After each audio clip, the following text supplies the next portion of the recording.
For a long time, it felt like a bad dream. But in this case, it wasn't a dream, it was my reality. You're a liar. I'm not a murderer. Really? Absolutely, positively not a murderer. I know how close I came to evil because I slept with him every night. This is the look you would have before you would hit me. That look is something we came to fear. I had no idea that he could be capable of doing something like that.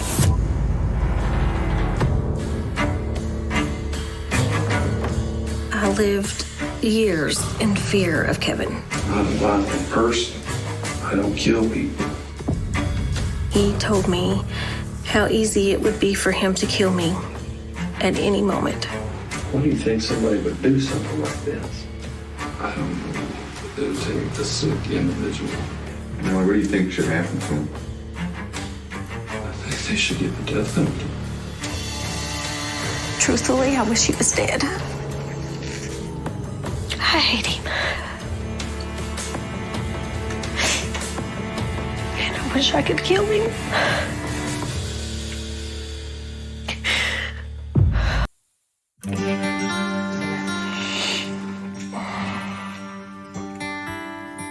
This was my senior prom. When I look at this picture, I remember that it was good in the beginning.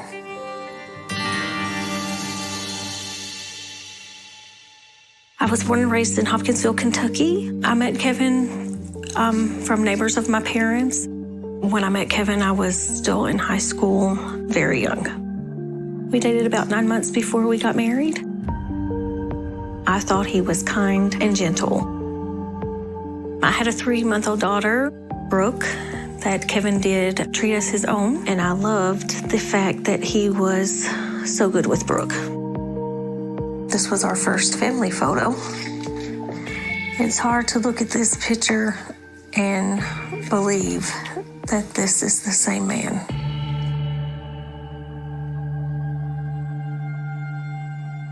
We talked about having a larger family and children together.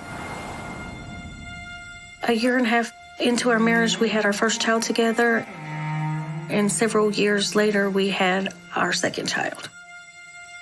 Had high hopes of having a good marriage.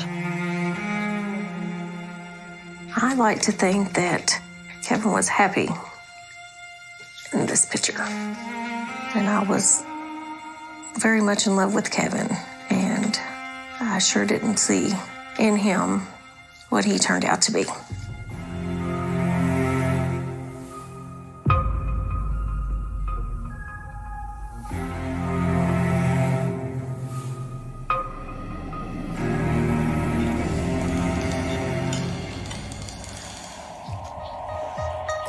Our marriage was normal in the beginning. Over time, things changed. He was being mean and controlling of the children. I think we all kind of started to feel like prisoners inside our own house. What are you doing? One night, Brooke wasn't holding the spoon the way that Kevin thought that she should hold her spoon. Brooke, honey, you know the right way to hold it. No, stop. She knows how to do it right. Don't you, Brooke? I never held it the correct way, so I usually got hit pretty hard. No! Do it again. The right way! No matter how hard I tried, I just feel like I never could fully hold it right, even when he would hit me. No! Again! But you weren't allowed to cry, or it just made it worse. I've had it! You are gonna sit there until you finish your food the right way!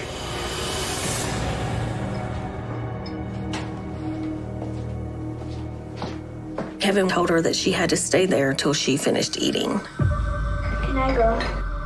Yes.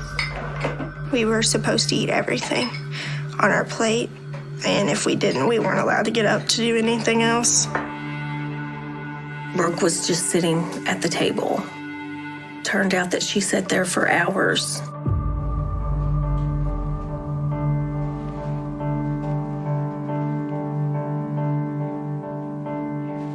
We both knew that if Kevin found out she didn't finish her dinner, she would get a spanking. And so I waited until Kevin had gone to take a shower, and I threw Brooke's dinner in the trash, and I made sure to cover it so he wouldn't see it in there.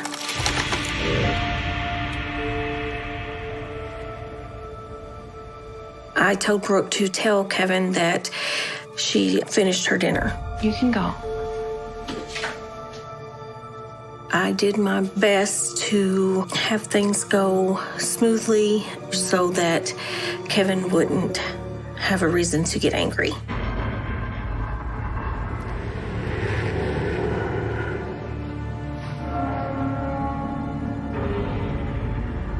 This is the look he would have at the dinner table when he would be mad at me before he would hit me. That look is something we came to fear.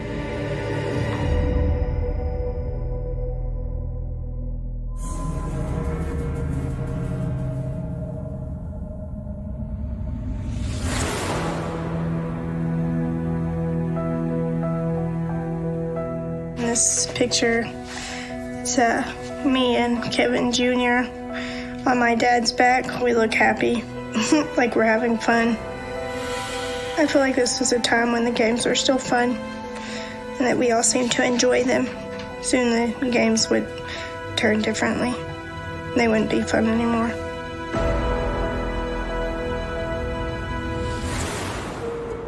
All right, you guys want to have some fun? Yeah. Yeah, you guys see Mommy over there? Kevin found a way to involve our children in hurting me. What do you say we go over there and tickle her feet? Kevin knew how physically bothered I was by having anyone or anything touching my feet. Come on, let's get Mommy's feet. Come on, get Mommy's feet. Go tickle Mommy. No. When I tell people that I don't like my feet being touched, they think that it's crazy. They think that I'm just over-exaggerating. But to me, I felt that was a way that he tortured me. It just puts me in a different place. And people don't understand. She was angry, but we kept doing it because he kept telling us to.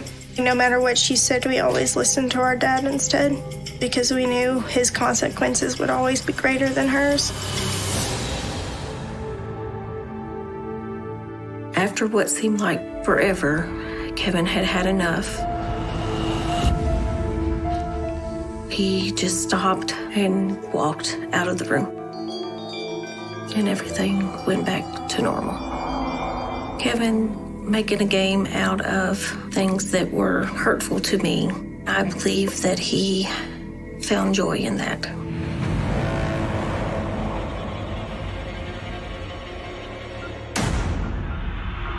We had got back from school, and my dad came home. Brooke, where is your mother? She's upstairs sleeping. We told him that she was taking a nap. He seemed angry already, and he just kind of went angrily to the bedroom.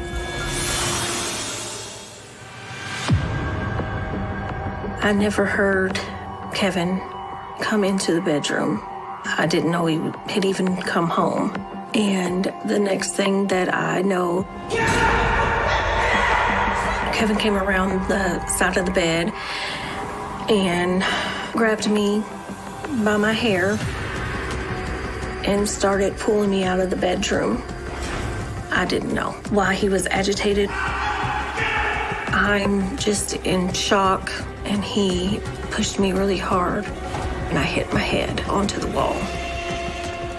And I remember crying, and he said, "I will give you something to cry about."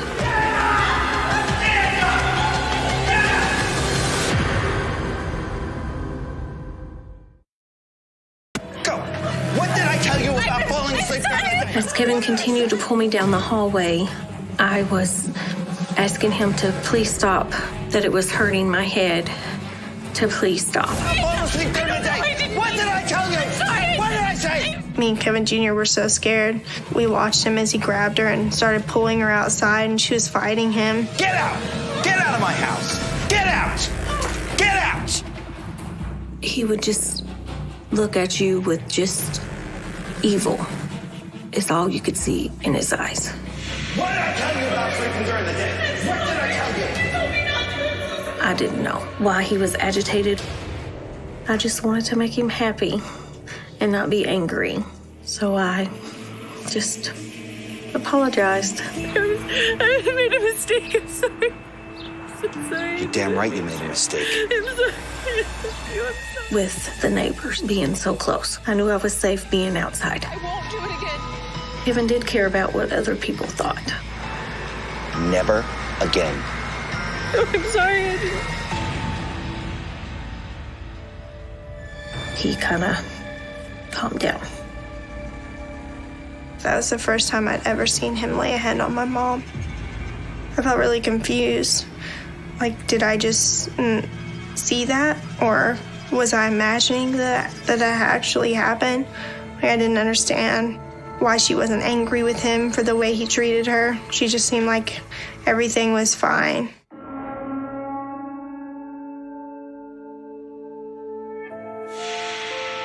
Over the years, Kevin would hit me or hold me down. He always did it in areas that could be covered by clothing. He never left marks.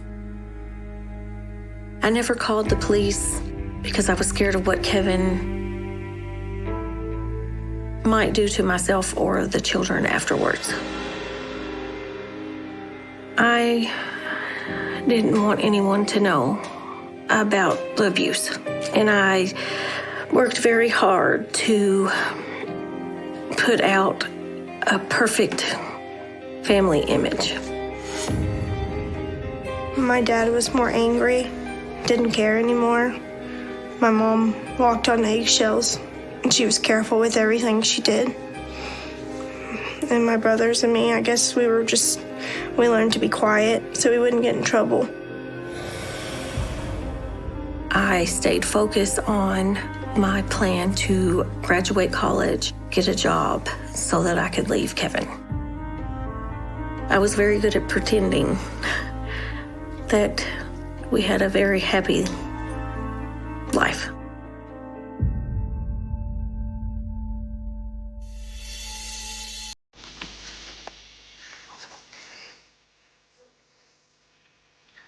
This photo was taken one summer when Kevin's mother came to visit. He puts on a show for his mother that he's the perfect husband, the perfect father, as I put on a show for everyone else.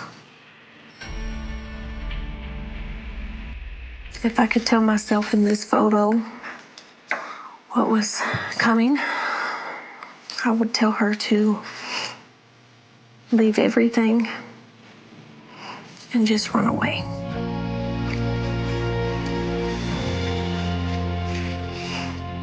Take the children and run away.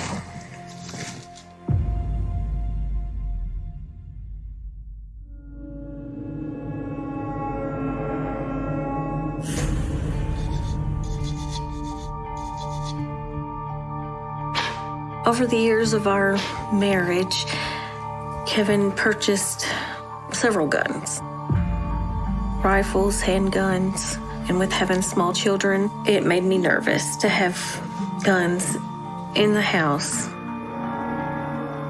He always did say that was just in case someone broke into the house.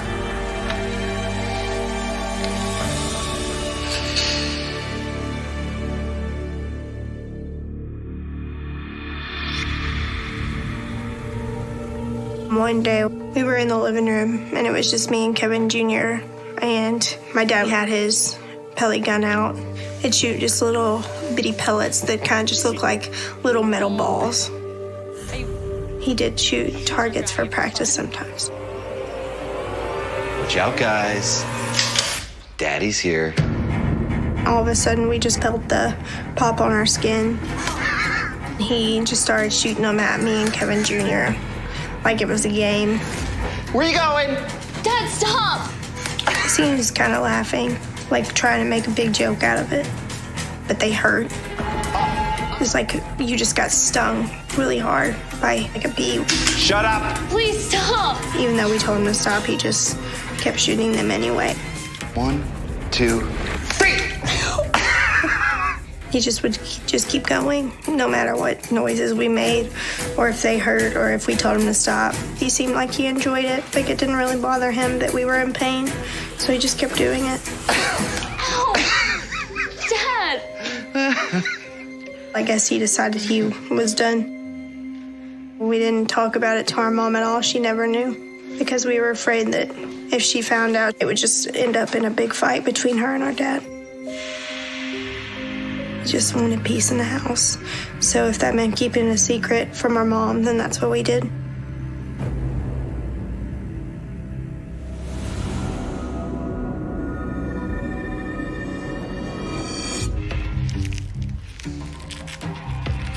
Every Halloween, I bought Kevin his favorite candy. And this Halloween, I ate some of it. And when he came home from work and seen that some of the candy was missing, he was not happy. No. He wanted to know who had eaten it. Steph? Who ate my candy? I did think that he would blame the children. And so I let him know that I was the one that ate the candy. How dare you? The next thing, he had a gun pointed at me. Who ate my candy? I had a couple pieces. Sorry, I can go get some more. I did walk away when he got angry. The next thing, he had a gun pointed at me. Kevin, what are you doing? How dare you? He told me how easy it would be for him to kill me at any moment. I can blow your brains out right now. You will never touch my things again. I started crying and was begging him over and over not to hurt me, that I wouldn't do it again. And eventually he put the gun down and left the room.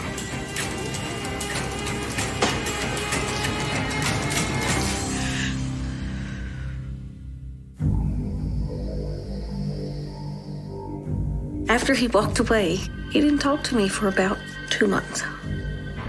Hey, honey, how was your day? Ignored me, even though we shared a bed. Felt trapped. After years of Kevin telling me I'm stupid, I'm dumb, could never live a life without him, over and over, you do start believing those things. And I just wanted to work everything out. But instead of it all getting better, it just gradually got worse.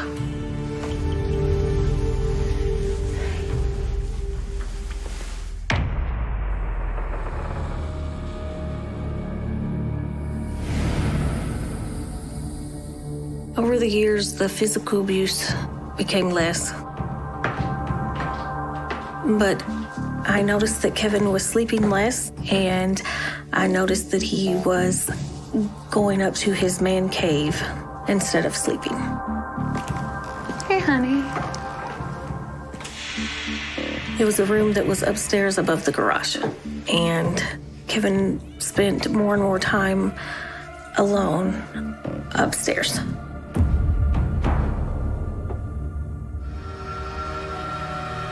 It got to where he didn't want to eat with us, and he would just come home and go straight upstairs. And he wouldn't come to bed for several days. That's it. Kevin, Honey, do you want to join us for dinner? And he could leave, and I wouldn't know since he could go out through the garage, and I would never ever notice. It worried me a little bit, but it didn't necessarily bother me because at this point in our marriage, if he wanted to do his own thing, I didn't say anything. It was a relief because I wouldn't have to deal with him.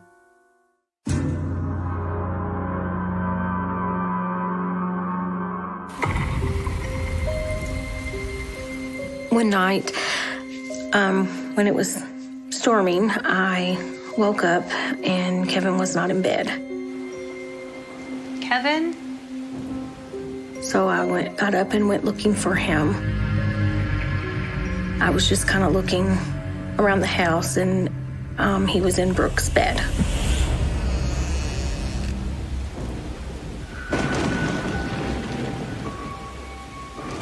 Maybe the thunder woke me up, and I woke up and I felt another person in my bed. So I looked over and saw my dad, and I was just really confused because he wasn't there when I went to sleep. What's going on? I don't know, I just woke up. He was laying beside me. He was under the covers with me. I did think it was strange because he'd never been in my room before, and I'd never woken up to him in my bed. Kevin, it's time to go to bed. No, my bed. No, our bed, not Brooke's bed. Come on. My mom asked me why he was there, but I didn't know, so I told her I didn't know why he was there. And she just seemed kind of confused and kind of angry. And then she kind of got him out of woke him up and got him out of my bed.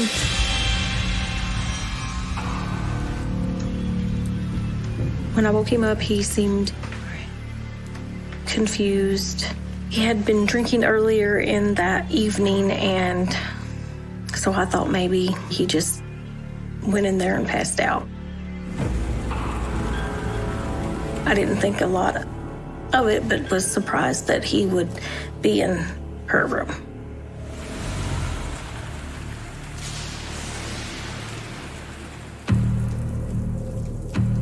After that night, I became really terrified of thunder. And it just seemed odd to me because I'd never been afraid of it before. Anytime there was a thunderstorm, I usually would just ball up in a ball and start crying, and I would hide under my covers in fear. Just kind of makes me feel frightened that anything could have happened. What he would do in the future kind of makes me think that maybe something happened that night, and maybe I just closed it off so I wouldn't think about it.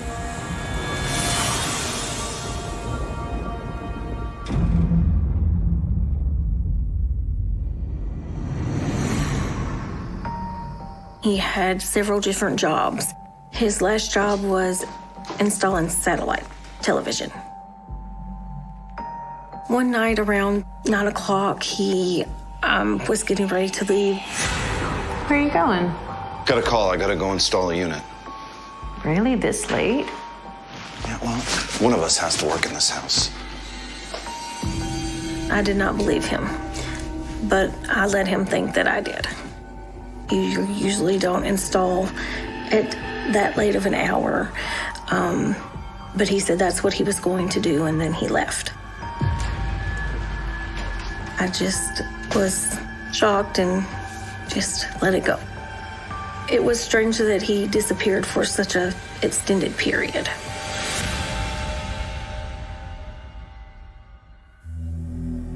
I thought Kevin was spending so much time alone because he was having an affair. But I still do not know what he was doing during those hours. This is a look that Kevin had sometimes, and when I seen this look, I thought he looked detached and that he wanted to be somewhere else. I think in those moments, I think he thought of having another life.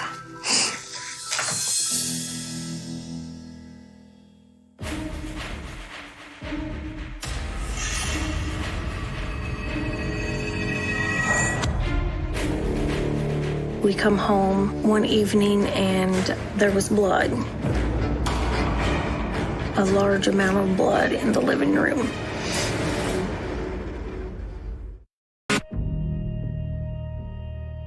We come home one evening and there was a large amount of blood in the living room.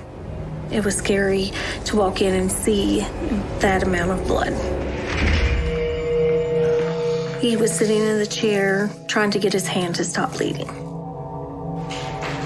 Honey, what happened? I got my hand open. I asked Kevin what had happened, and he said he had cut his hand working on the truck. I thought it was strange that he would not have called me to tell me that he needed to go to the emergency room. Okay. All right, just... I told him that we needed to go to the emergency room. Hi, I'm Dr. Stevens. After we got checked in, the doctor come in the room and was looking at his hand. That's a nasty one there. He questioned what happened. Kevin told him that he had cut it working on a truck. Your truck? Really?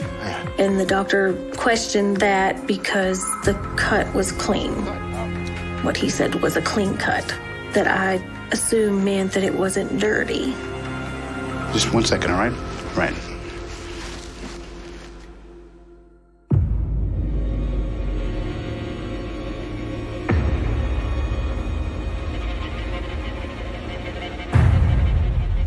The thing that sticks out is just Kevin's reaction to the officer coming in. He was just freaking out. What's the cop doing here? He just wanted to know how he got the cut, because the cut looked clean, not a cut that you would get while working on a vehicle. Well, like I said, I cut it on my truck. Okay, sir, I'm just asking questions. Then why are you acting like I'm lying? Sir. They could suspect that he may have been in a fight or maybe trying to harm himself. We're just trying to make sure that you and your family are safe, okay? Kevin was becoming more agitated. I had seen Kevin get agitated on several occasions, but never agitated like that in front of someone else. So the officer said okay and left the room. And then he eventually started to calm down. I didn't ask Kevin any questions about why he was agitated with the officer coming in the room, because I didn't want to agitate him more than he already was.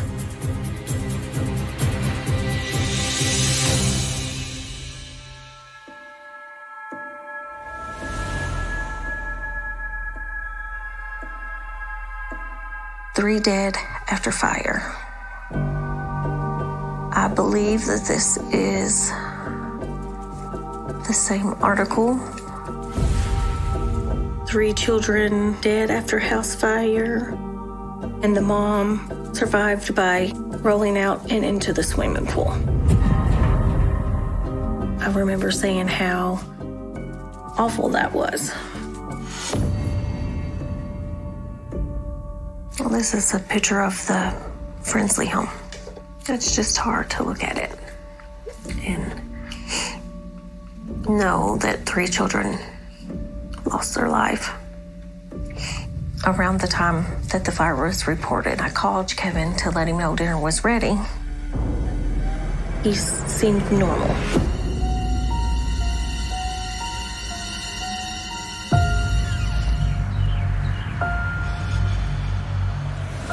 When he came home from work that afternoon is when he told me that he had been pulled over. I asked why, and then he went on to tell me that it had to do with the house fire. Wait, pulled over, why? The officers were looking for someone from the satellite company because the person was supposedly in their work vehicle. He did have a company van that he used 5 days a week. I mean, they pulled over Billy, Vince, Dean, a whole bunch of us from work. Is it serious? But a lot of his coworkers were pulled over that day because they were looking for a specific employee. He just didn't say that it was anything strange. They just asked him some questions and sent him on his way. I never thought for a minute that he would have been involved.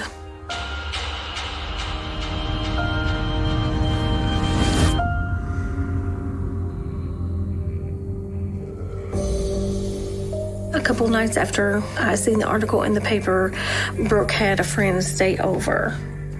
They would make up beds on the couch, stay up late watching TV, eating popcorn. What did he say? As far as I knew, everything that evening was normal. I didn't find out that it wasn't normal until later. My friend said that she had been awake when he had come into the living room. And he was watching out the window and pacing back and forth like he was waiting for something. She was frightened. She told me that he looked really nervous and he kept looking through the window like he was searching for someone or waiting for something to happen. And that he even kind of looked back at me and her. I would have been afraid too if I had been watching him.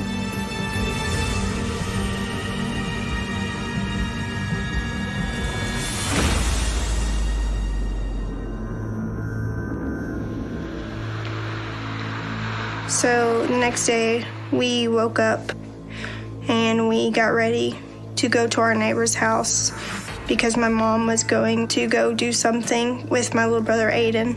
And me and Kevin Jr. hadn't been at the neighbors for too long when we were told to come inside, stay away from the windows. They wouldn't tell us why. They just told us that we had to stay in that spot and that we couldn't look outside and to stay away. But I snuck away from where I was supposed to be so I could look out the window to see what was happening. And that's when I saw that there was the police cars at our house.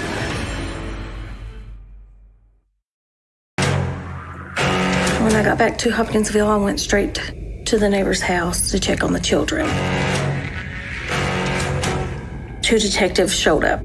Do you know why we're here? No, I have no idea. My husband had been arrested over a house fire. I don't understand. Sorry. I remember my mind was just racing, trying to figure out how he could be involved with the house fire. And they began to calmly tell me that there was more than a house fire, that there were 3 children murdered, their mother was raped, and that he had tied her up, and that the house was then set on fire, and the mom survived by rolling out and into the swimming pool. I remember just having a hard time breathing, and everything was just kind of moving in slow motion. Kevin raped Christy, brutally murdered her 3 children, and then came home and slept next to me. I didn't think he was capable of doing those things.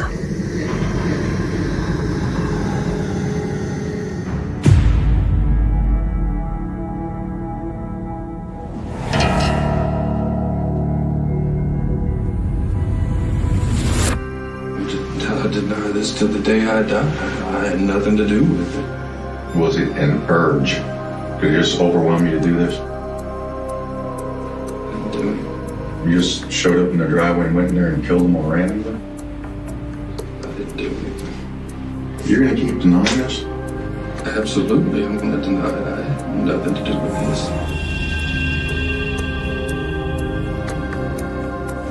When everyone else believed he was guilty, at first, I did not.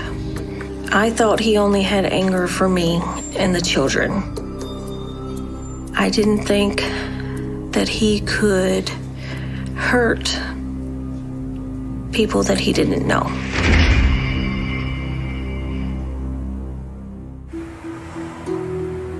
When I went to visit Kevin in jail, I was hoping he could give me some kind of answer to why they believed he committed these crimes. Why did they arrest you? It's nothing. What do you mean it's nothing? They're saying that you killed 3 kids. He gave me no explanation for anything. He told me that I would get my answers when it went to court. What? No. Looking back now, I believe that was his way of telling me he was guilty. But I have no idea why he would choose her and not me. I have no idea why he would choose to murder those children.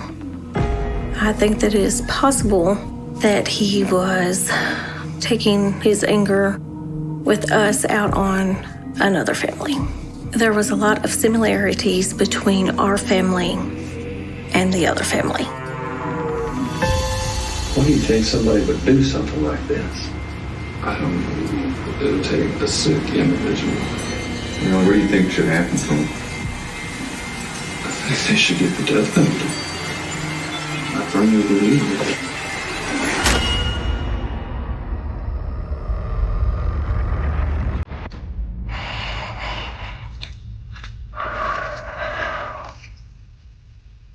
This is a photo of Ethan. Ethan was 5 years old when Kevin stabbed him to death.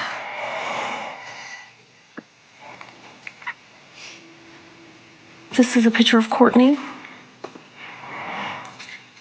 She was 14-year-old when Kevin stabbed her to death.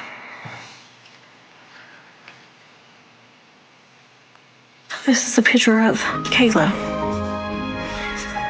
She was 17 years old when Kevin murdered her.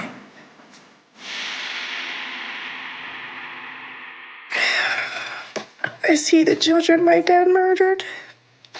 I see 3 people who lost their lives before they could live it.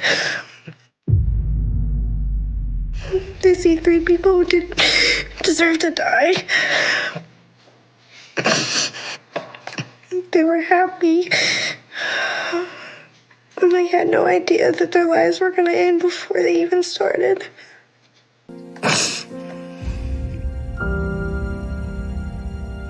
I'm sorry. I'm so sorry. I hate him. And I wish I could kill him.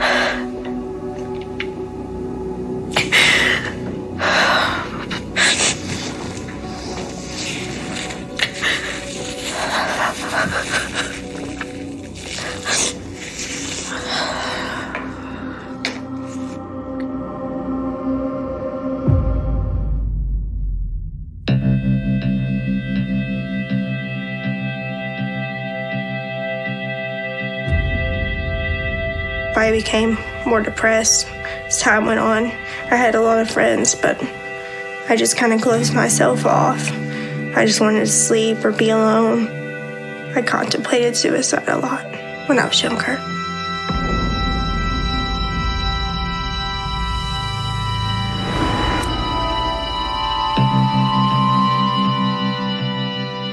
I talked with Brooke's therapist, and we decided that one day during her therapy session that I should go ahead and tell her. She sat down beside me and she told me that he wasn't my real dad. And I remember being really angry at her. There was some relief, but I was also kind of sad. He's the man that raised me since I was 3 months old. So he's still my dad, even though he isn't. But I didn't have his blood, so I was just kind of happy about that. And then finally, I guess I pulled myself out of it. And I guess we started to heal a little at a time. It took a really long time for me to get better.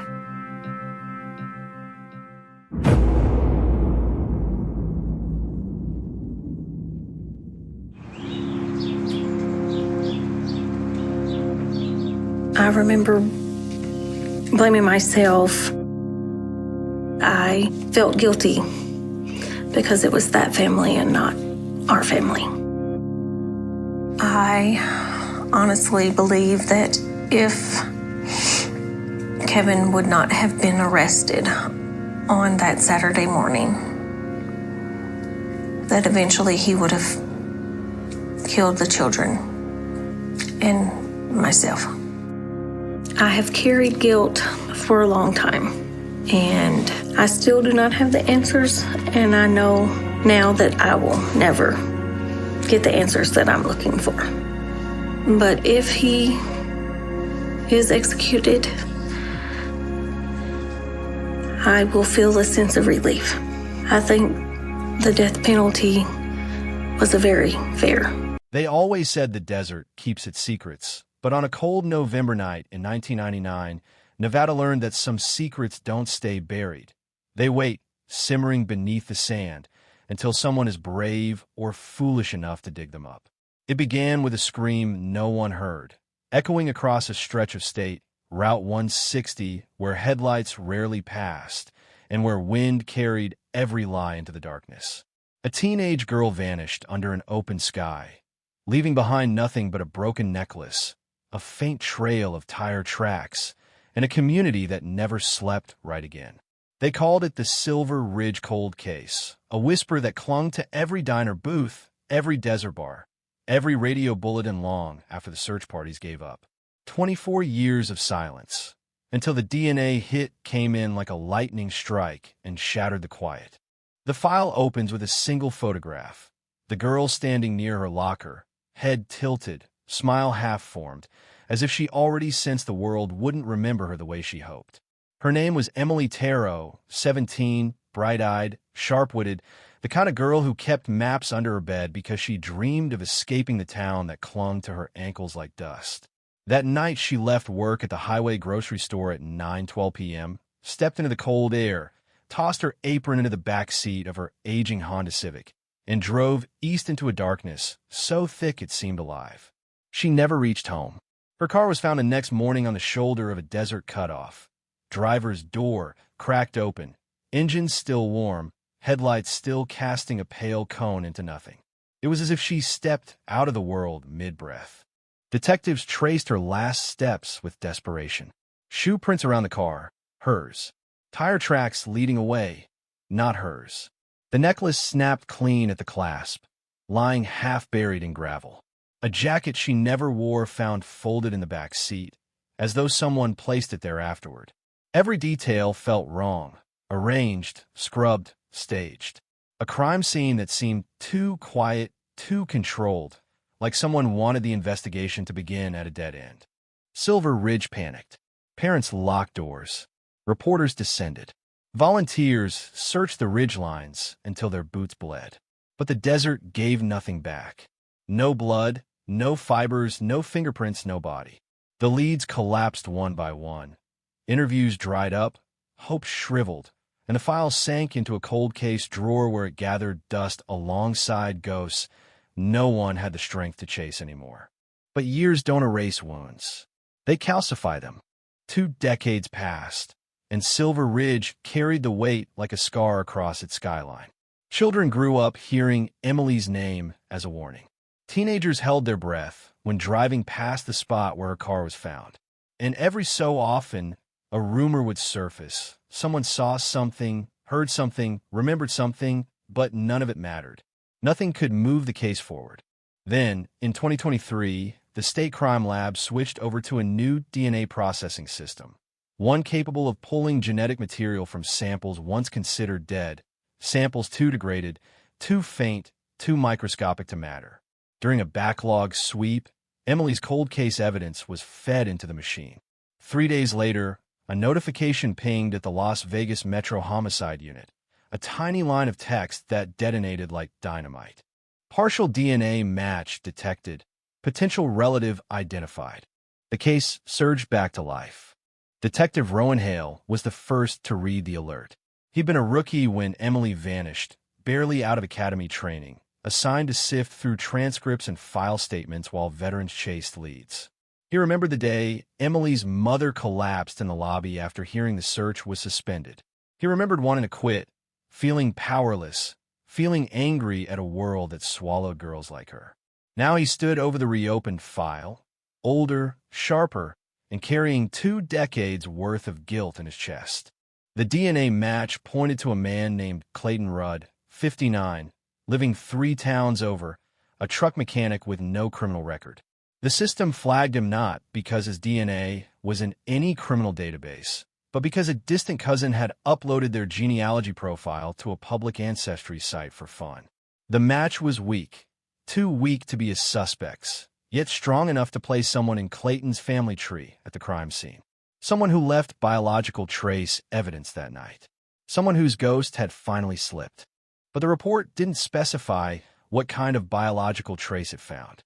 Not blood, not hair, not skin. A partial sequence pulled from the broken clasp of Emily's necklace. Metal rubbed against skin, skin rubbed against metal, and time trapped a microscopic shadow of someone she touched or fought or trusted in the final moments of her life. Rowan felt the weight of it instantly. A necklace cheapened by time, nearly forgotten in a plastic bag, now glowing like a beacon from a world that refused to answer their questions. They drove to Clayton Rudd's home in an unmarked SUV, headlights slicing through the early dusk.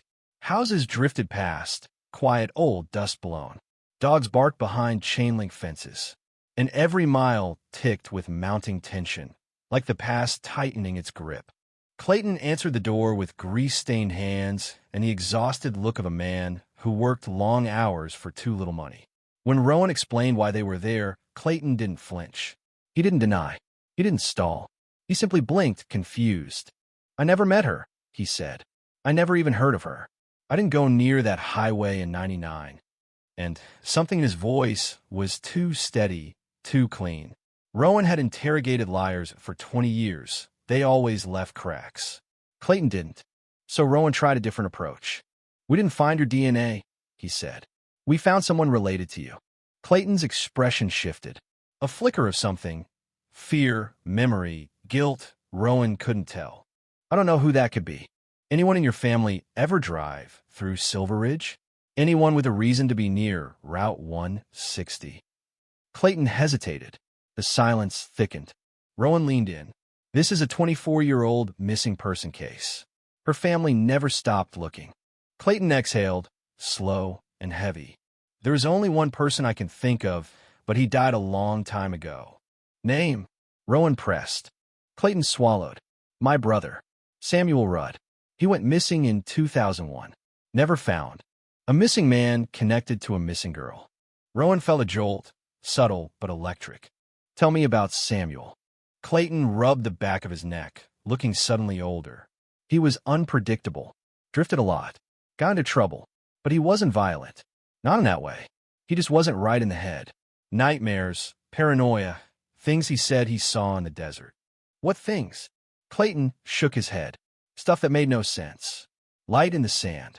Voices when there was no wind. He used to say the desert followed him, like it remembered him. The room chilled. Rowan pushed gently. "Did Samuel ever talk about Silver Ridge?" Clayton's eyes flicked up. "Just once. Said he never wanted to drive that way again. Said something was wrong with the air there. Said he hurt someone without meaning to. I thought he was rambling." Rowan's pulse hammered. A man who vanished 2 years after Emily. A man whose DNA or a relative's found on her necklace. A man who spoke of hurting someone in the desert. Clayton continued, voice shaking. "I didn't think it mattered. I didn't want it to matter. He's dead now. He's been dead for 20 years. How does that solve anything?" Rowan didn't answer. Because even as Clayton spoke, a question thundered inside his mind. If Samuel Rudd vanished in 2001 and Emily Tarot vanished in 1999, why did their disappearances feel like 2 lines crossing at a point no one had seen before? Rowan returned to the SUV carrying more questions than answers, the air vibrating with the electricity of a case waking from its grave. As they pulled away, headlights sweeping the desert, something caught Rowan's eye, a glint near the roadside, faint but sharp. He stopped the car, walked toward it, a rusted license plate half buried in sand. Numbers eaten away by time, but stamped into the metal were faint letters that made Rowan's breath falter. NV 2001. Samuel Rudd's plates were never found. The desert wasn't hiding secrets anymore. It was giving them back, one piece at a time. The rusted license plate lay half submerged in the sand like a relic the desert finally spat out. Its edges curled, its lettering bruised by decades of wind, but unmistakably a Nevada plate registered in 2001. The same year Samuel Rudd vanished without a trace. Rowan stood over it, the cold air gnawing at his lungs, the silence pressing against him as though the landscape itself were waiting for his next move. He didn't touch it. Couldn't. It felt like the kind of object that changes a case before anyone has time to understand how. He called crime scene techs to collect it, flagged the location, and stepped back, watching the desert breathe around him. This wasn't a coincidence. Not now. Not after 24 years of nothing. Evidence was unfolding in places they had searched a dozen times before. It was as though someone, or something, wanted the investigation pointed in one direction and one direction only, towards Samuel Rudd. The next morning, the evidence lab ran tests on the license plate. The corrosion matched the region's climate, the soil embedded in its rust consistent with the Silver Ridge outskirts. More importantly, the number sequence aligned perfectly with Samuel's last registered truck, a faded blue Chevy pickup that vanished when he did. The same model witnesses reported seeing near Route 160 the night Emily disappeared. A ghost vehicle tied to a ghost suspect. Rowan stood with the lab director as she finalized the report. "It didn't appear here naturally," she said, pointing at the soil analysis. "This plate wasn't uncovered. It was placed. Recently." "How recently?" 6 months. Maybe less. Rowan exhaled sharply. Someone was feeding the investigation breadcrumbs, and those breadcrumbs were too calculated to ignore. But the question that dug under his skin was simple. Who had access to Samuel's belongings after 20 years? Who even knew where to find them? He returned to Clayton Rudd's house that afternoon. The man opened the door with shaking hands, as though sleep had not touched him in days. "Did you find something?" Clayton asked. "Yes," Rowan said. "Your brother's license plate." Clayton's face drained. "What?" "It was left near Route 160. Clayton staggered back into the living room, collapsing into a chair. "No, that's impossible. Samuel's truck disappeared with him. If you found pieces of it out there, someone's messing with you. It's not him." "Then who?" Rowan pressed. Clayton didn't answer. His eyes drifted toward a shelf lined with old family photos. A younger Samuel stared back from several frames, wiry, sharp-featured, smiling in that crooked, unreliable way of someone always half in another world. Clayton finally spoke. "My brother was troubled, detective, but he wasn't violent. He wasn't cruel. If there's DNA on that girl's necklace, it wasn't from him hurting her." His voice cracked. "He always said the desert changed things. Said the sands kept taking from him. He was afraid of that place." "What do you think happened to him?" Rowan asked quietly. Clayton stared past him. "I think the desert swallowed him." Rowan left the house with more frustration than clarity. Clayton wasn't lying, not in the traditional sense, but he was withholding something, or perhaps protecting a truth he didn't fully understand. Either way, Rowan could feel the case pulling him toward something bigger than a simple missing person scenario, something that felt orchestrated, as if history itself was looping back to complete a pattern. The next step was to dig deeper into Samuel's disappearance. Rowan drove back to the precinct, pulled the 2001 file from archives, and spread it across his desk. Reports, interviews, maps, everything preserved in stiff, yellowing pages. A familiar ache knotted in his stomach as he read. Samuel Rudd, age 37, last seen leaving his job at a machine shop in Pahrump. Co-workers reported he seemed paranoid, agitated, talking about voices in the wind and lights in the sand. He drove off at sunset, heading towards Silver Ridge. 2 days later, his abandoned truck was reportedly sighted near the same highway where Emily vanished, but the vehicle evaporated before officers arrived. No tracks, no witnesses, no trace. And then Rowan found a detail he'd missed in the haze of years. A statement from a man named Harold Vance, a retired ranger who claimed he saw Samuel walking alone in the desert weeks before the disappearance, a long distance from any road, moving with purpose toward a ridge known locally as the Divide, a place whispered about by locals as cursed, hollow, wrong. Rowan drove to Vance's address that afternoon. The man was 80 now, thin, weathered, sharp-eyed despite the sag in his shoulders. He welcomed Rowan in with the wary politeness of someone who has spent too long being ignored. "You're here about the boy," Vance said before Rowan could speak. "Which boy?" "Both of them." Rowan stiffened. "Tell me what you saw." Vance nodded slowly. Samuel didn't walk like a man trying to get away from something. He walked like a man being pulled, like he heard something the rest of us couldn't. His voice lowered, same way the girl must have been pulled. "You think they were connected?" Vance's gaze sharpened. This desert doesn't take people at random. It takes them by design. Rowan's skepticism must have shown, because Vance leaned forward, eyes hard. "You want facts? Fine." 2 months before the girl vanished, I found fresh footprints near the Divide.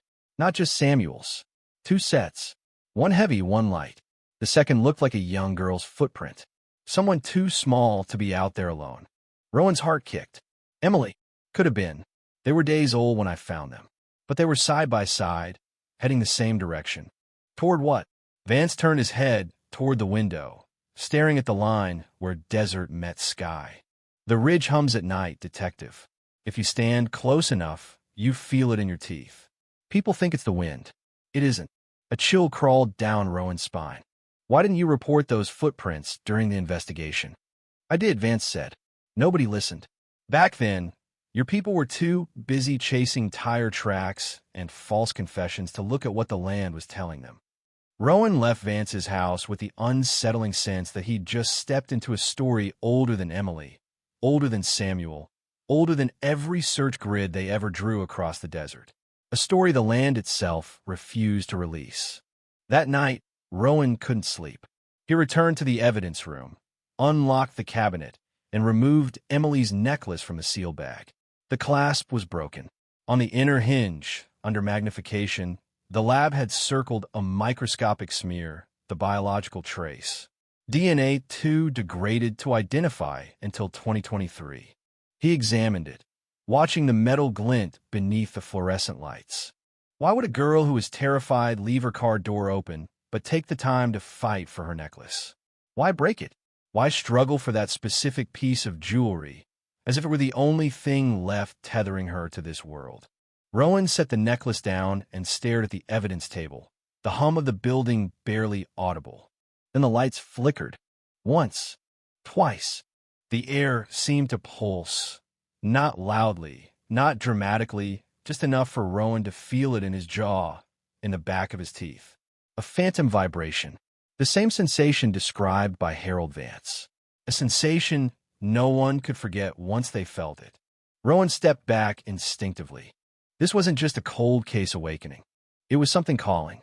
He drove out to the desert at dawn, arriving just as the sun spilled gold across the ridges.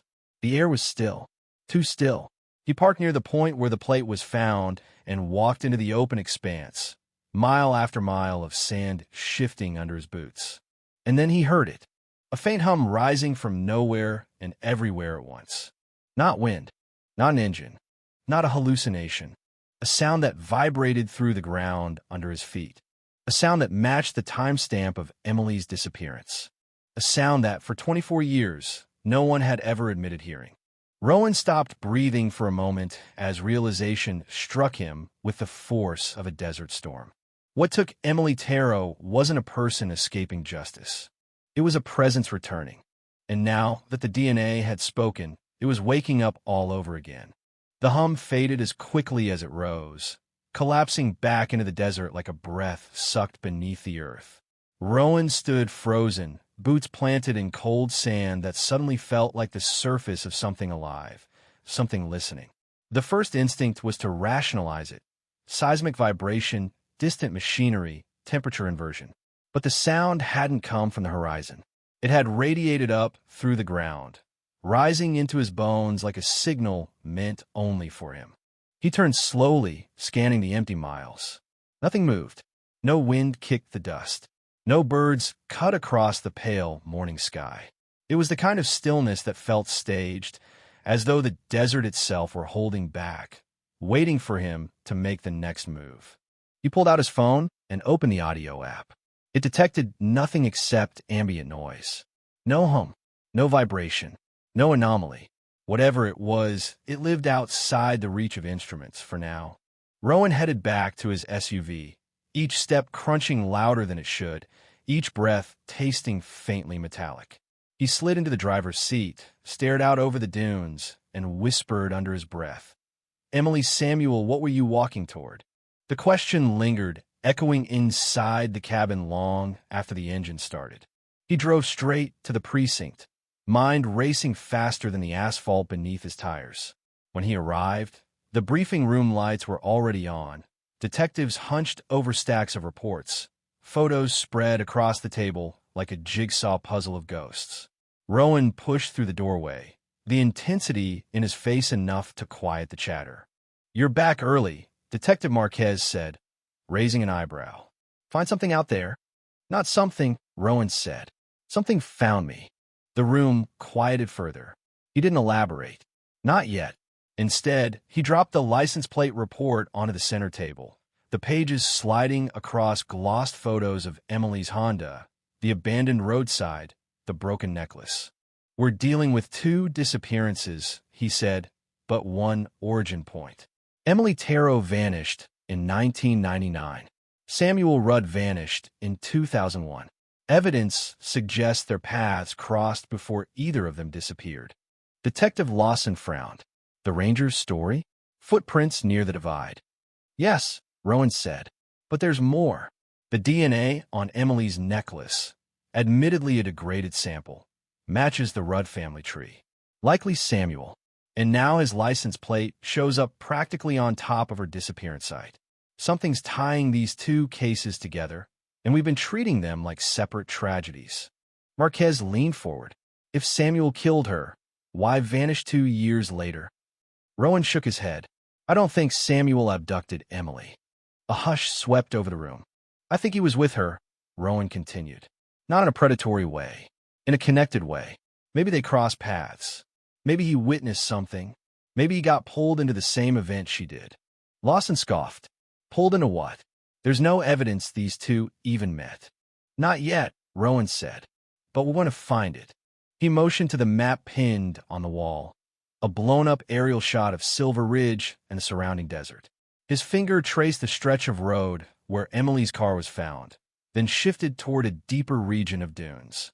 "Harold Vance reported footprints near this ridge," Rowan said. "He believed they belonged to Emily and Samuel. I went out there this morning." Marquez narrowed her eyes. "And—" Rowan hesitated. The truth felt fragile, precarious, something that could shatter if mishandled. "I heard something," he said. "A vibration, rising from the ground." Lawson's skepticism sharpened. "Like what? An engine? Construction?" "No," Rowan said. "More like a signal.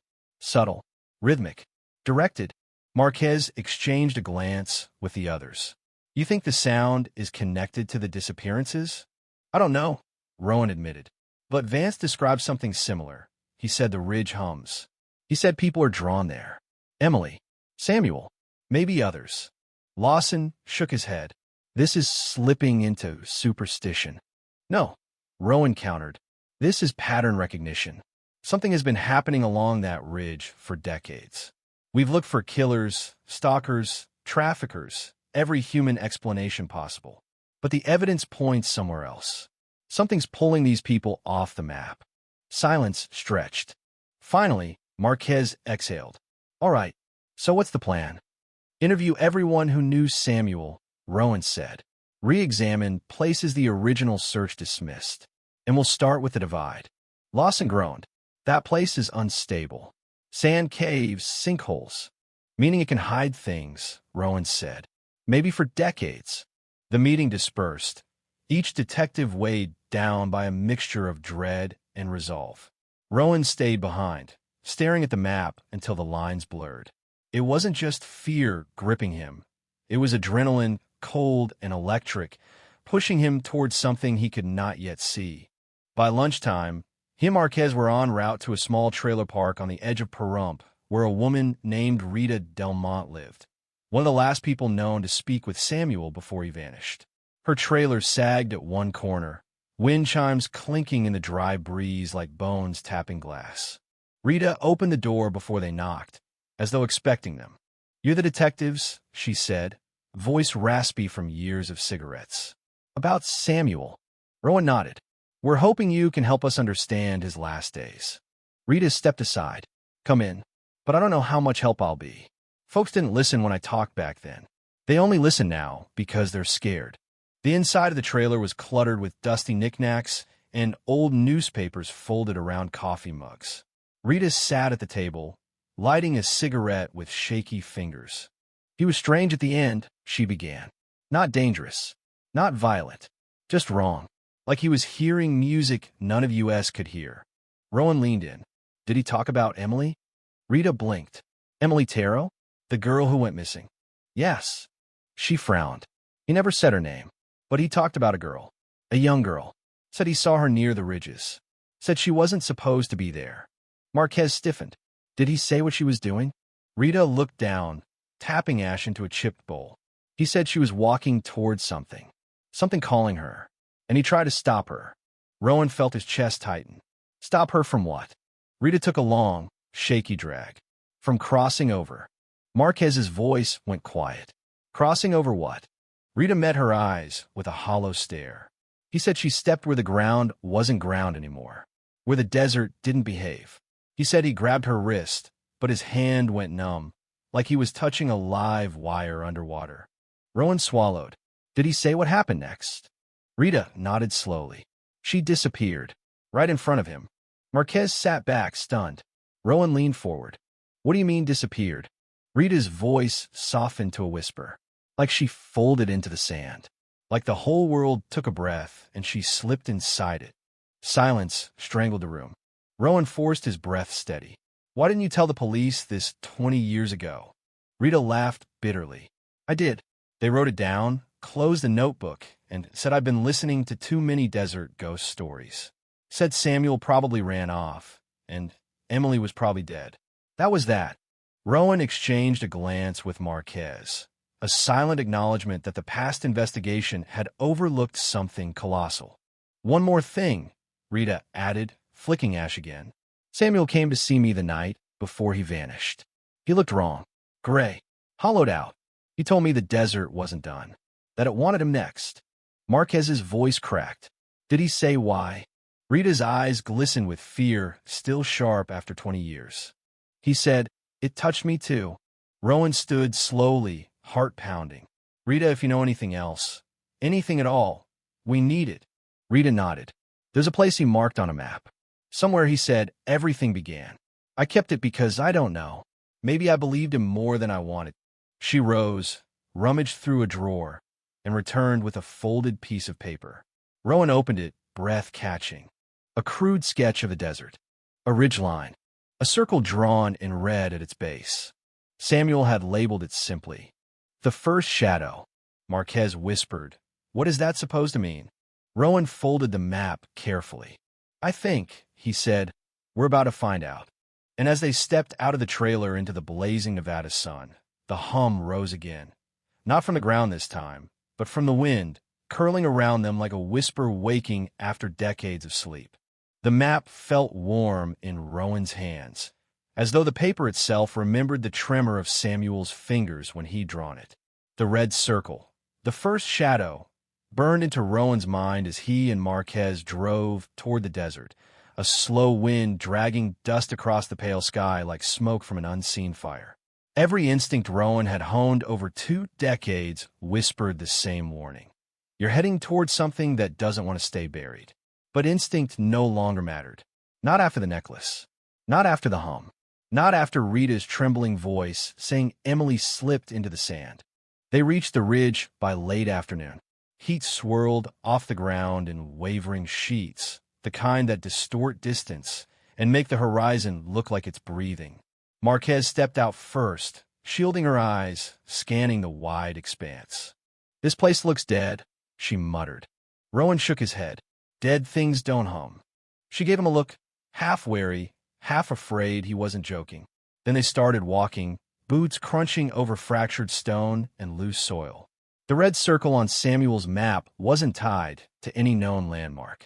No trail, no markers, just a hidden fold in the land that only someone who'd been there or been changed by it could pinpoint. The wind picked up as they climbed the ridge, carrying a faint static that made the hair on Rowan's arms lift.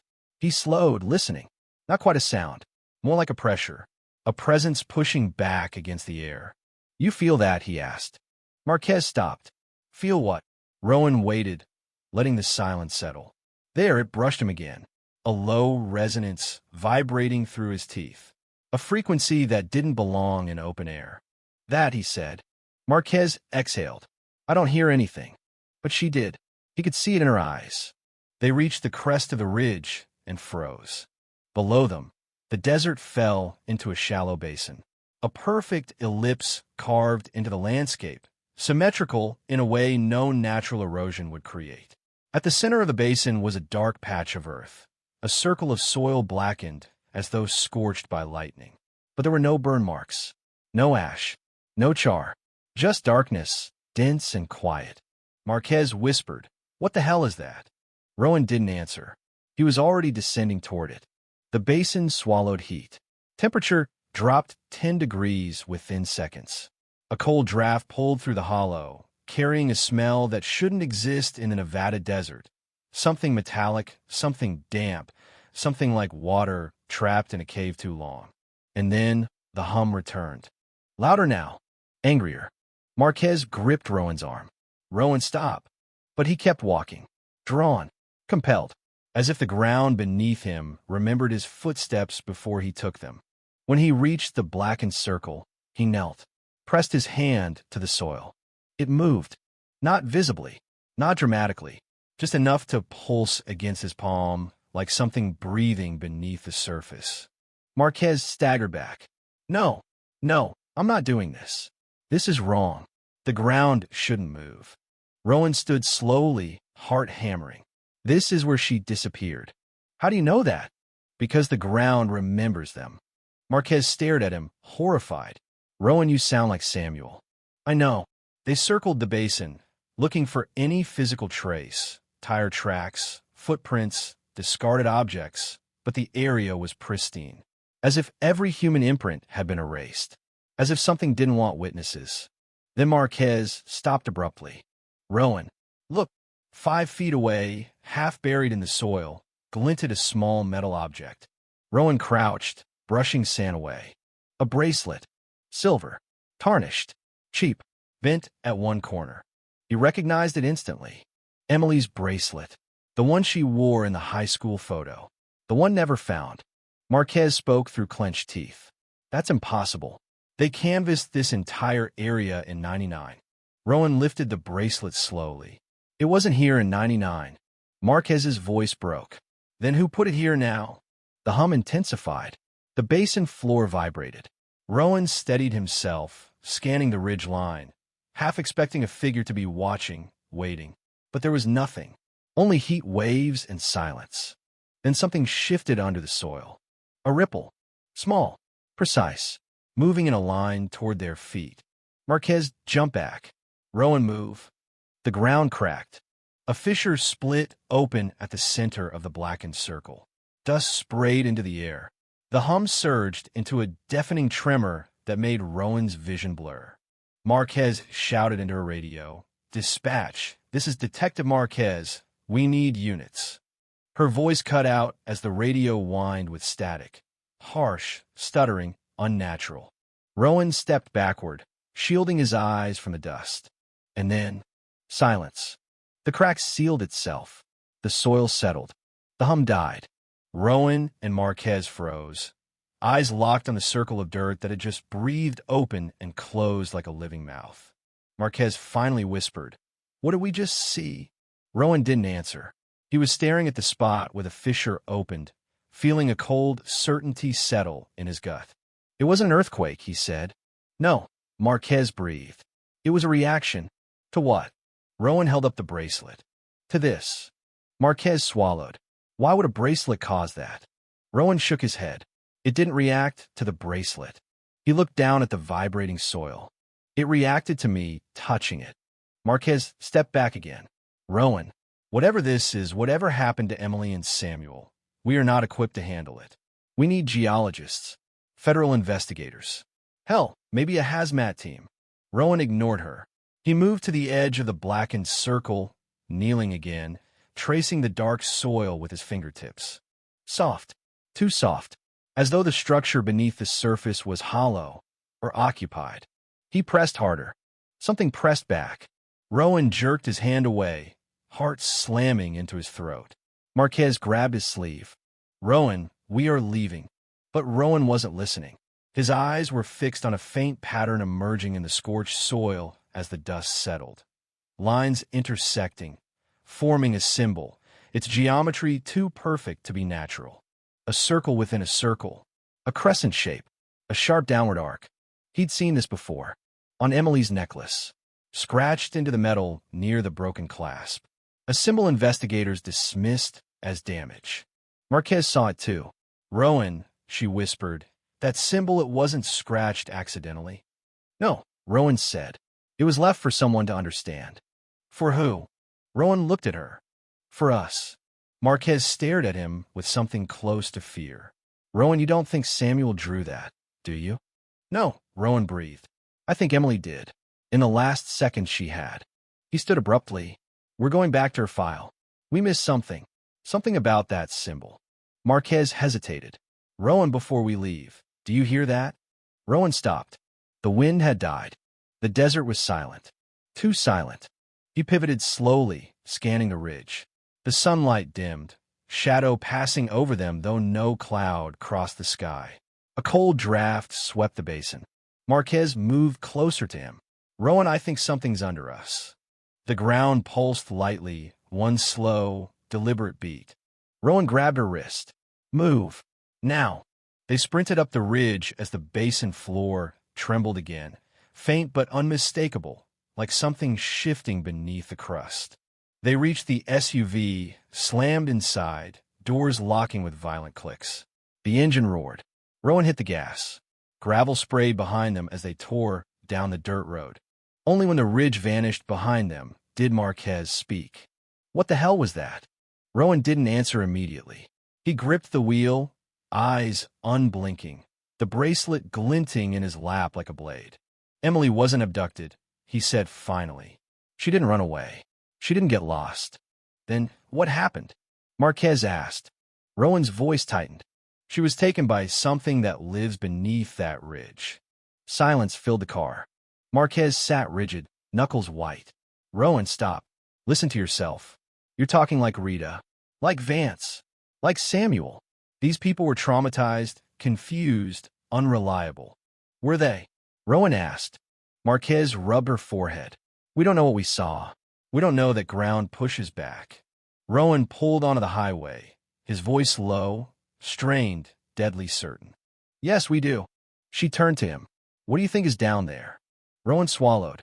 I think Emily saw it. I think Samuel touched it. And I think it's waking up again. The desert rolled past them, vast and indifferent. But in Rowan's pocket, the bracelet vibrated once, softly, as if responding to something beneath the earth that still wasn't finished speaking. The drive back to the precinct felt like moving through a world that had shifted 1 inch off its axis.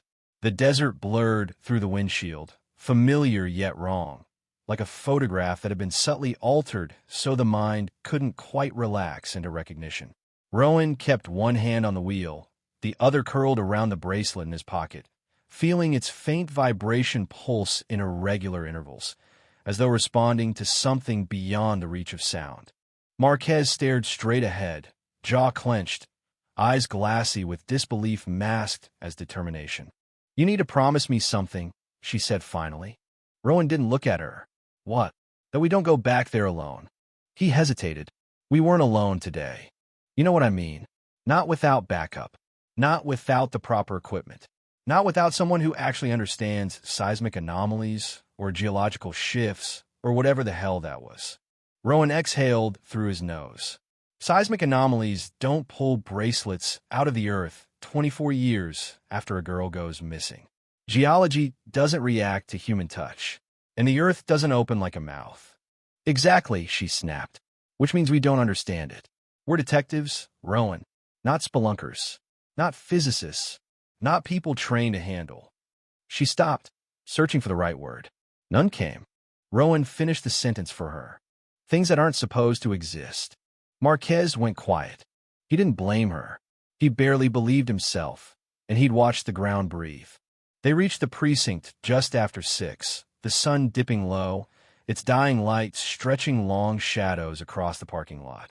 The building buzzed with the idle noise of detectives ending their shift. Phones ringing, keyboards tapping, but Rowan felt as though he were walking through a room underwater. Everything muted, everything distant. They took the evidence straight to the lab. Tex logged the bracelet, noted its condition, cataloged the location where it was found. But Rowan didn't leave until they swabbed the metal, sealed it, and placed it under UV. The fluorescence made something glisten. A smear. Tiny. Microscopic. Organic. Rowan's breath caught. Is that skin? He asked quietly. The tech leaned closer. Looks like it. Very faint. Hard to tell until we run a full test. It's not Emily's, Rowan said. He knew it with a certainty that had nothing to do with logic. It could be the tech offered. He shook his head. No, it came from whoever, or whatever, pulled that bracelet back to the surface. Marquez exhaled sharply. Rowan, don't jump to conclusions. He looked at her. We're past conclusions. The tech frowned, but didn't comment. He sealed the sample and prepared it for DNA extraction. It may take 24 to 48 hours, he said. Rowan nodded, but his hands trembled. They returned upstairs to the small conference room that now served as their war room. Photos of Emily Tarot lined the corkboard. Newspaper clippings from 1999 with headlines screaming missing teen and Silver Ridge tragedy. Maps, witness statements, a printed image of the symbol etched into the soil. And now, taped beside it, a sketch from Emily's necklace, the same curved mark investigators had dismissed as accidental, now proven deliberate.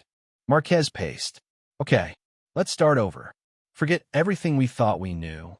What do we have? Rowan stared at the board. 2 disappearances connected by a pattern of behavior, not circumstance. Emily and Samuel both drawn to the same location. Both experiencing something unusual, a hum, a vibration, a call. Marquez nodded slowly. Samuel sees Emily walking toward the ridge. He tries to stop her. Something happens, something that makes his hand go numb. Emily disappears. Samuel lives another 2 years before disappearing himself. And then, Rowan added, pieces of his truck and belongings start to surface decades later, right where Emily vanished. Which makes no sense unless someone has been storing the evidence. Or something, Rowan said quietly. Marquez flinched. Rowan. He didn't retract it. There's more, he said.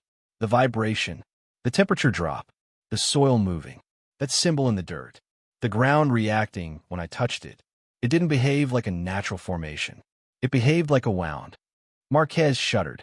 You think it's alive? Rowan's eyes met hers. I think something beneath that ridge is. A long silence settled between them, heavy and suffocating. Finally, Marquez broke it. Let's assume you're right. Assume there's something down there. What is it? A sinkhole? A cavern? Some biological anomaly we've never encountered? I don't know, Rowan whispered, but it's been there a long time. And Emily and Samuel stumbled into it. Rowan nodded slowly, and it didn't let them go. A knock interrupted them. They turned as Officer Gale stepped inside, holding a thin file. Detectives, Gale said quietly, there's something you should see. Rowan took the file. What is it? Old call logs, Gale said. From November 1999. Dispatch transcriptions from the night Emily disappeared. I don't know why these weren't included in the original case file. Rowan opened the folder. His heartbeat stopped. 1 page. 1 handwritten note. Time-stamped 9:41 p.m., 29 minutes after Emily clocked out of work, 12 minutes before her car was found abandoned.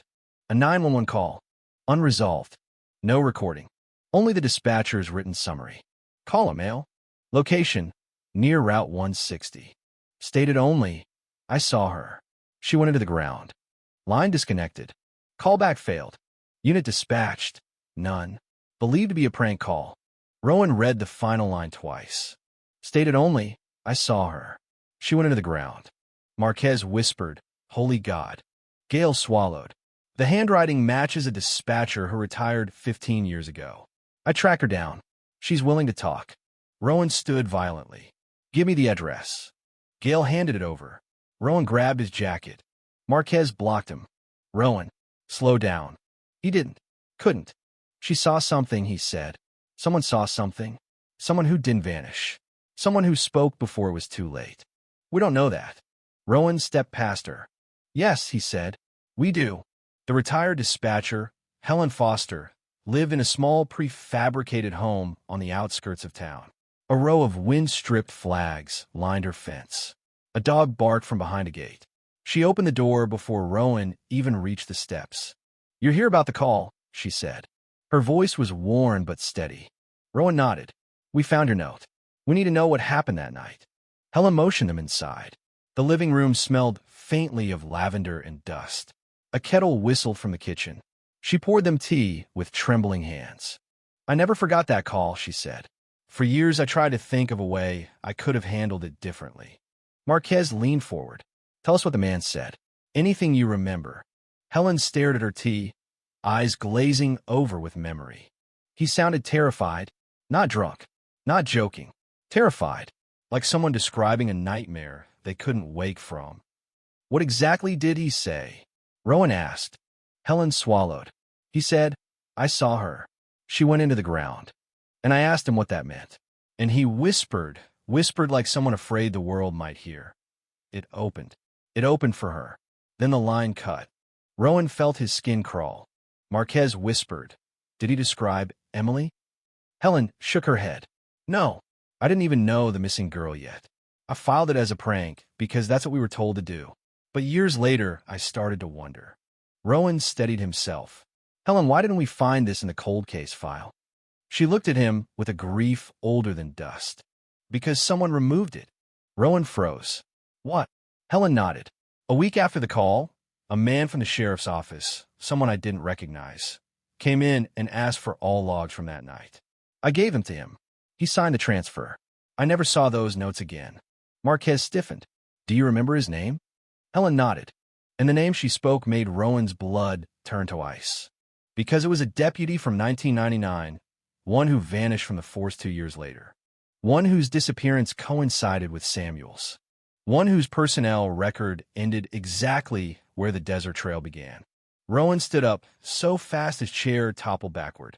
We need his file, he said. Every report, every photo, everything he touched.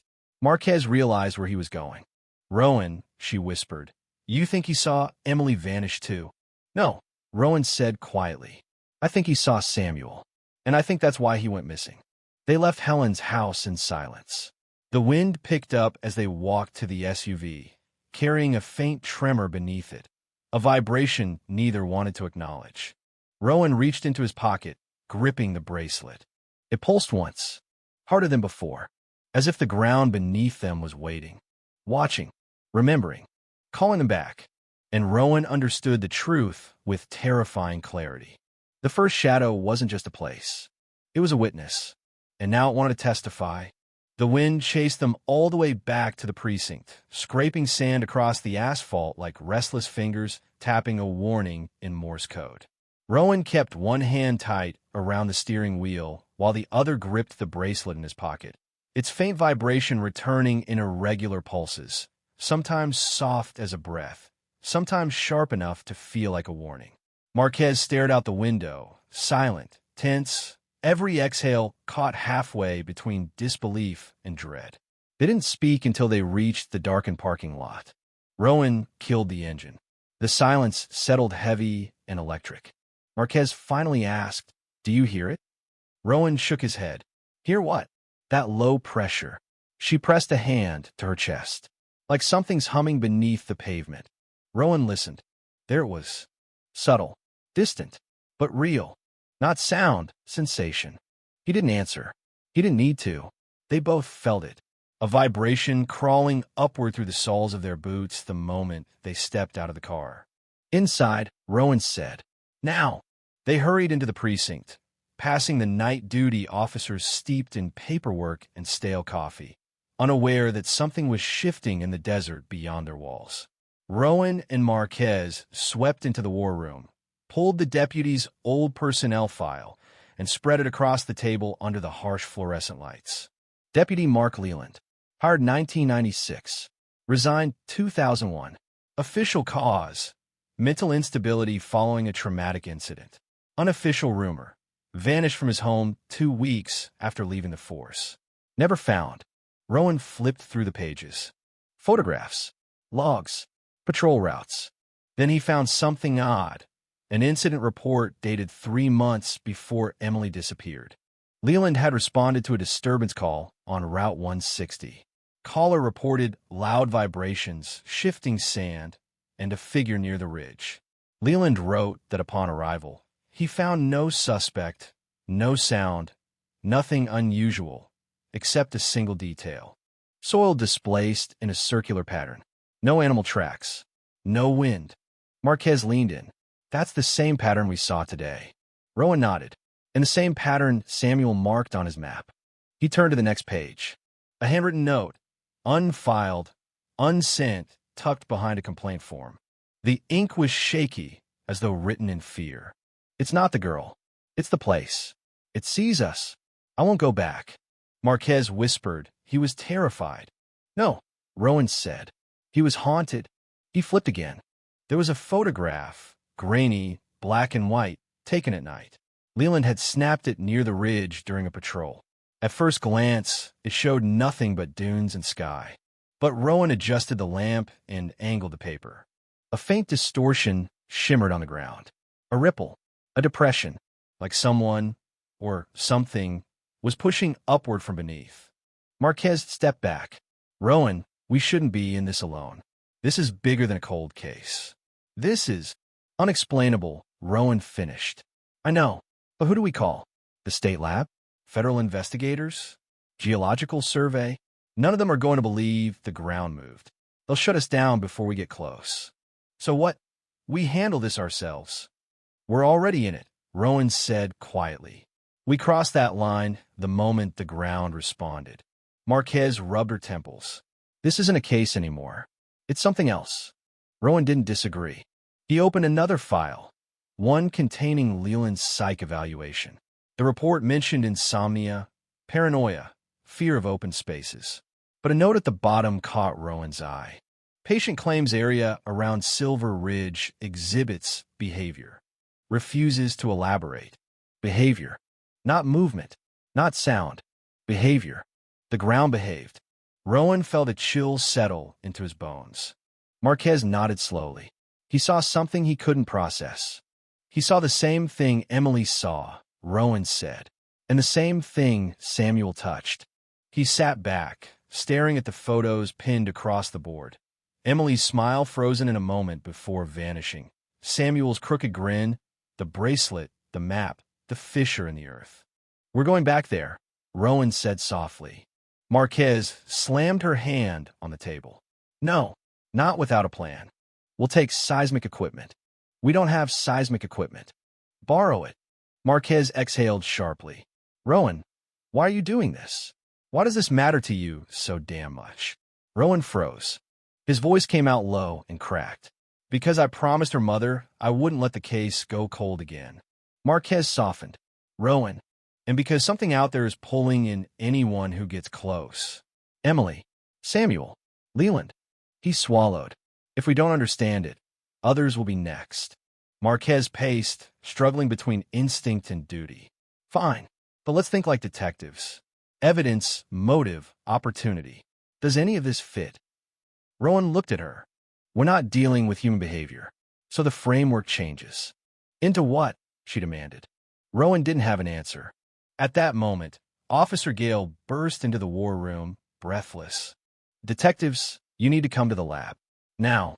They followed her down the hall toward the forensic wing. A cluster of techs huddled around a monitor, faces pale. Rowan pushed through them. "What happened?" The lead tech motioned to the screen. This is the preliminary DNA analysis from the bracelet, he began. We got a partial profile. Partial, Rowan pressed. From a smear? Yes. And detective, it's not what we expected. The tech zoomed in on a digital sequence. Rows of A, T, C, G patterns appeared, broken, jagged, incomplete. What's wrong with it? Marquez asked. The tech swallowed hard. It's not human. Silence detonated through the room. Rowan stepped closer. Run that again. We did. 3 times. You're saying it's animal DNA? No, the tech said. Not human. Not animal. Not plant. Nothing in any database. Nothing terrestrial. Marquez stumbled backward. That's impossible. Rowan's pulse roared in his ears. What does that mean? He asked. The tech looked horrified to even say it. It means whatever touched that bracelet is something we can't classify. The room went dead still. Then the lights flickered. Soft at first, then harder. The overhead fixtures buzzed, humming at a frequency Rowan recognized instantly. The same frequency that rose through the soil. The same that Samuel heard. The same that led Emily into the ridge. The ground beneath the building vibrated. Rowan's breath hitched. Everyone out. Now. The tech scrambled. Gail yanked open the lab door. Rowan grabbed Marquez's arm and pulled her into the hallway. The hum intensified, low, violent, like something huge shifting beneath the surface of their reality. Then, abruptly, it stopped. Everything was still, painfully still. Rowan waited. 1 second, 2, 3. The lights steadied. The building settled. Marquez pressed a hand to her chest. Rowan, I think it knows. He turned to her slowly. Knows what? What we found. He didn't argue. Because deep inside, beneath his terror, beneath his disbelief, beneath every instinct screaming at him to run or hide or burn the entire investigation to ash, he felt the same thing. Something beneath Silver Ridge was aware. Aware of them. Aware of the investigation. Aware of the bracelet being removed. Aware of the DNA being tested. And now aware that Rowan and Marquez were getting too close. He leaned against the wall, sweat gathering at his temples. This thing doesn't want to be discovered, he whispered.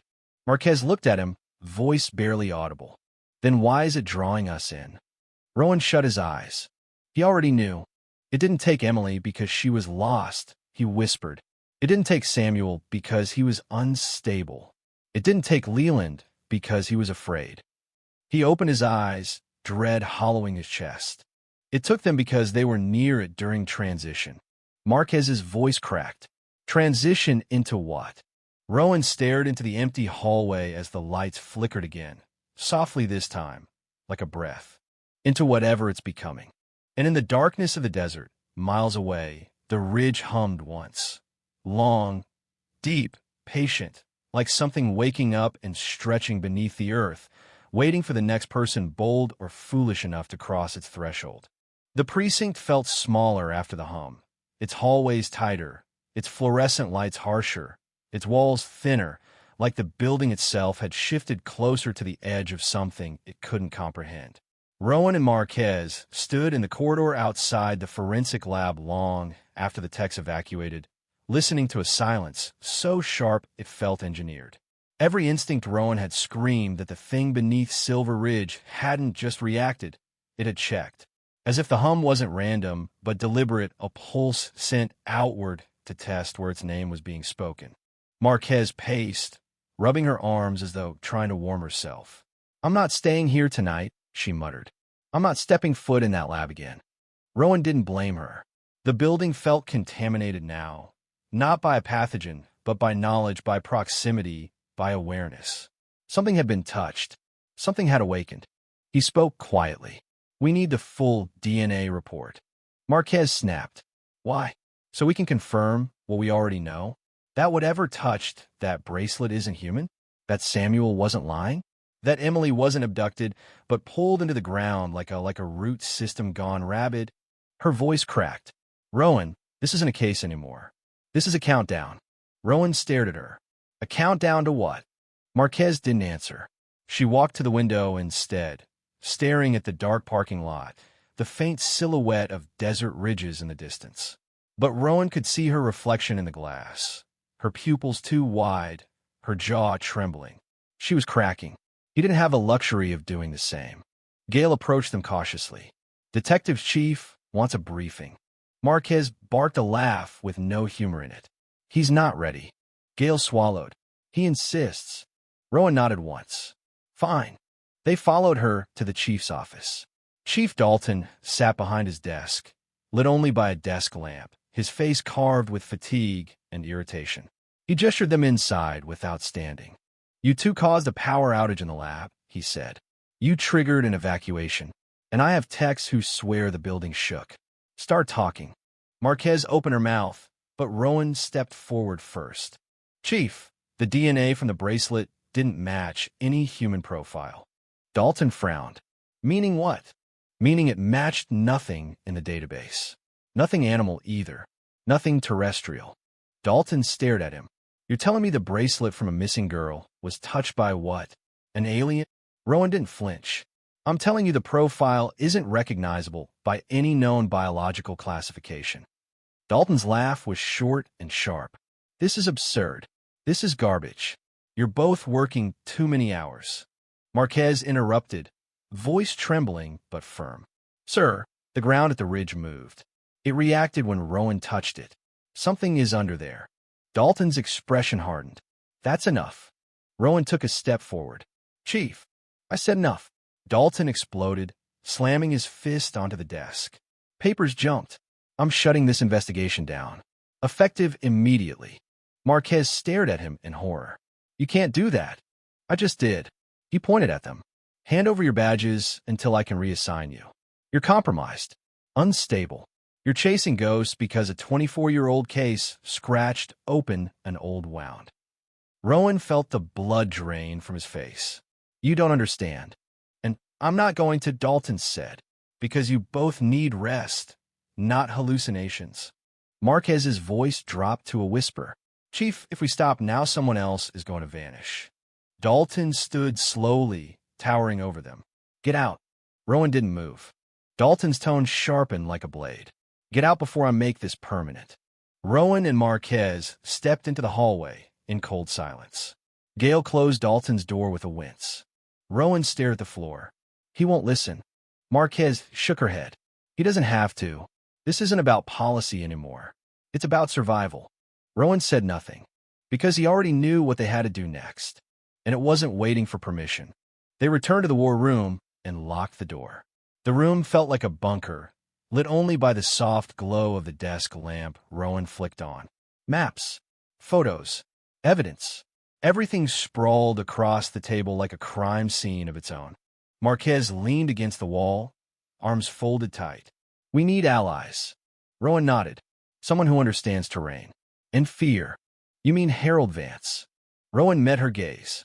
He's the only one who's been to that ridge and lived. And Rita, Marquez added. She knew Samuel better than anyone, and she believed him. Rowan hesitated. We bring them in, and we put them at risk. Marquez shook her head.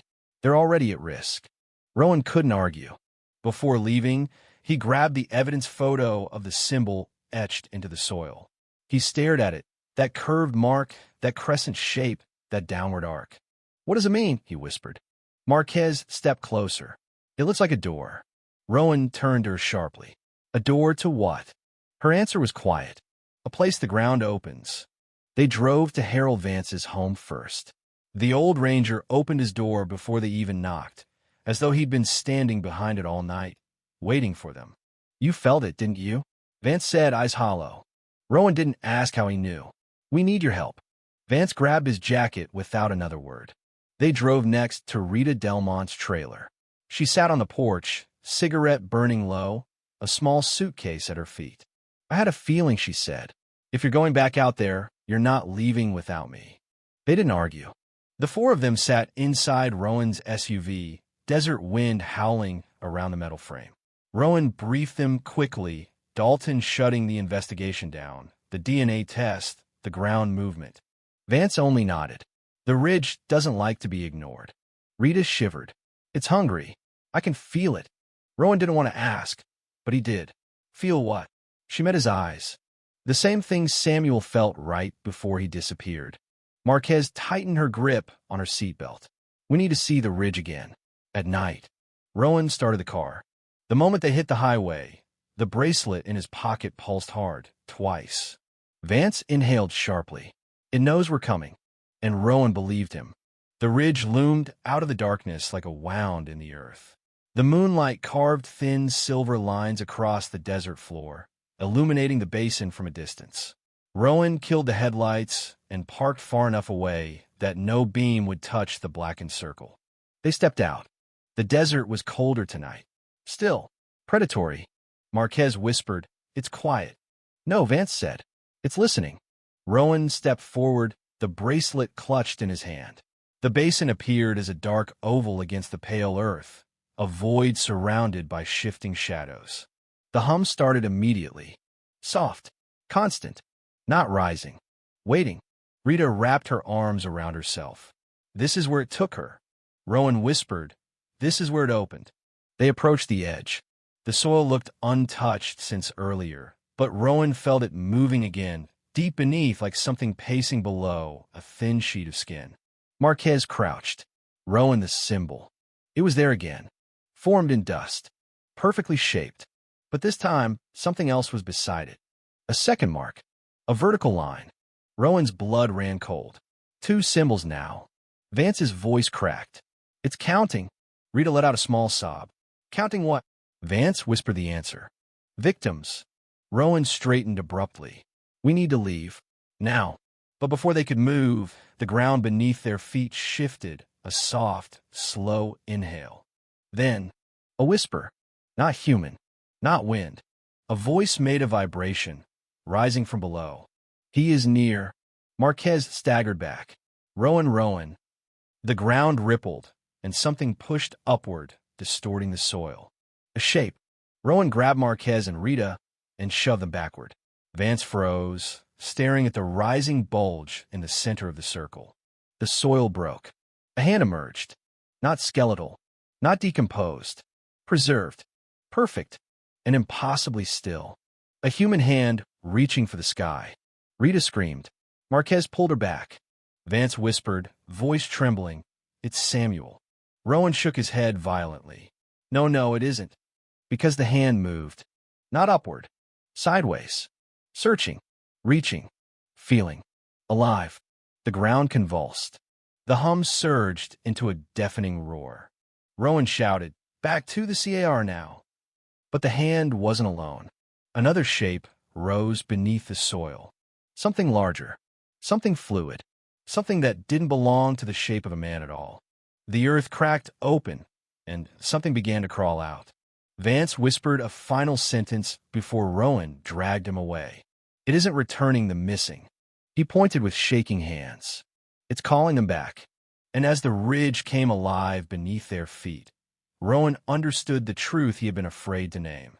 This wasn't a crime scene. This was an emergence. And the desert was not done. The desert erupted beneath them with a violence Rowan had never imagined the earth capable of. An upheaval not of rock or wind, but of intention, as if the ground itself had grown impatient and decided to breach its own boundary. Sand buckled. Soil cracked in branching veins. The hum deepened into a subterranean roar that vibrated through bone and blood alike, knocking breath from lungs before anyone could scream. Rowan dragged Vance backward while Marquez clutched Rita's arm, all four stumbling away from the blackened circle as the earth heaved again. Slow, deliberate, like something immense was rising from a long sleep and stretching upward to greet the night. The hand, if it could still be called that, twitched, pushing through the soil with a searching, blind hunger. Finger joints flexed in unnatural fluidity, too smooth, too controlled. No rigor. No decay, no humanity. Its skin gleamed faintly under the moonlight. Wet, preserved, perfect, alive. Marquez's voice tore from her throat. "Run!" They sprinted up the ridge as soil burst behind them in a spray of dark grit. Something deeper moved beneath the surface, a sliding, serpentine shift like muscle and water merging, like a tide rising through sand. The hum crescendoed. filling the basin with a vibration that felt sentient, aware, responsive to their fear. Rowan hauled Rita toward the SUV. Move! Move! Vance stumbled but caught himself, his breath hitching in short, panicked bursts. It's coming! It's coming! It's coming! Rowan didn't dare look back. He could feel it, the weight of it, the presence, the intelligence. A cold current radiated across the ridge, pushing at his spine, urging him to slow, to turn, to see. Marquez shoved the keys into the ignition, hands shaking so violently she nearly dropped them.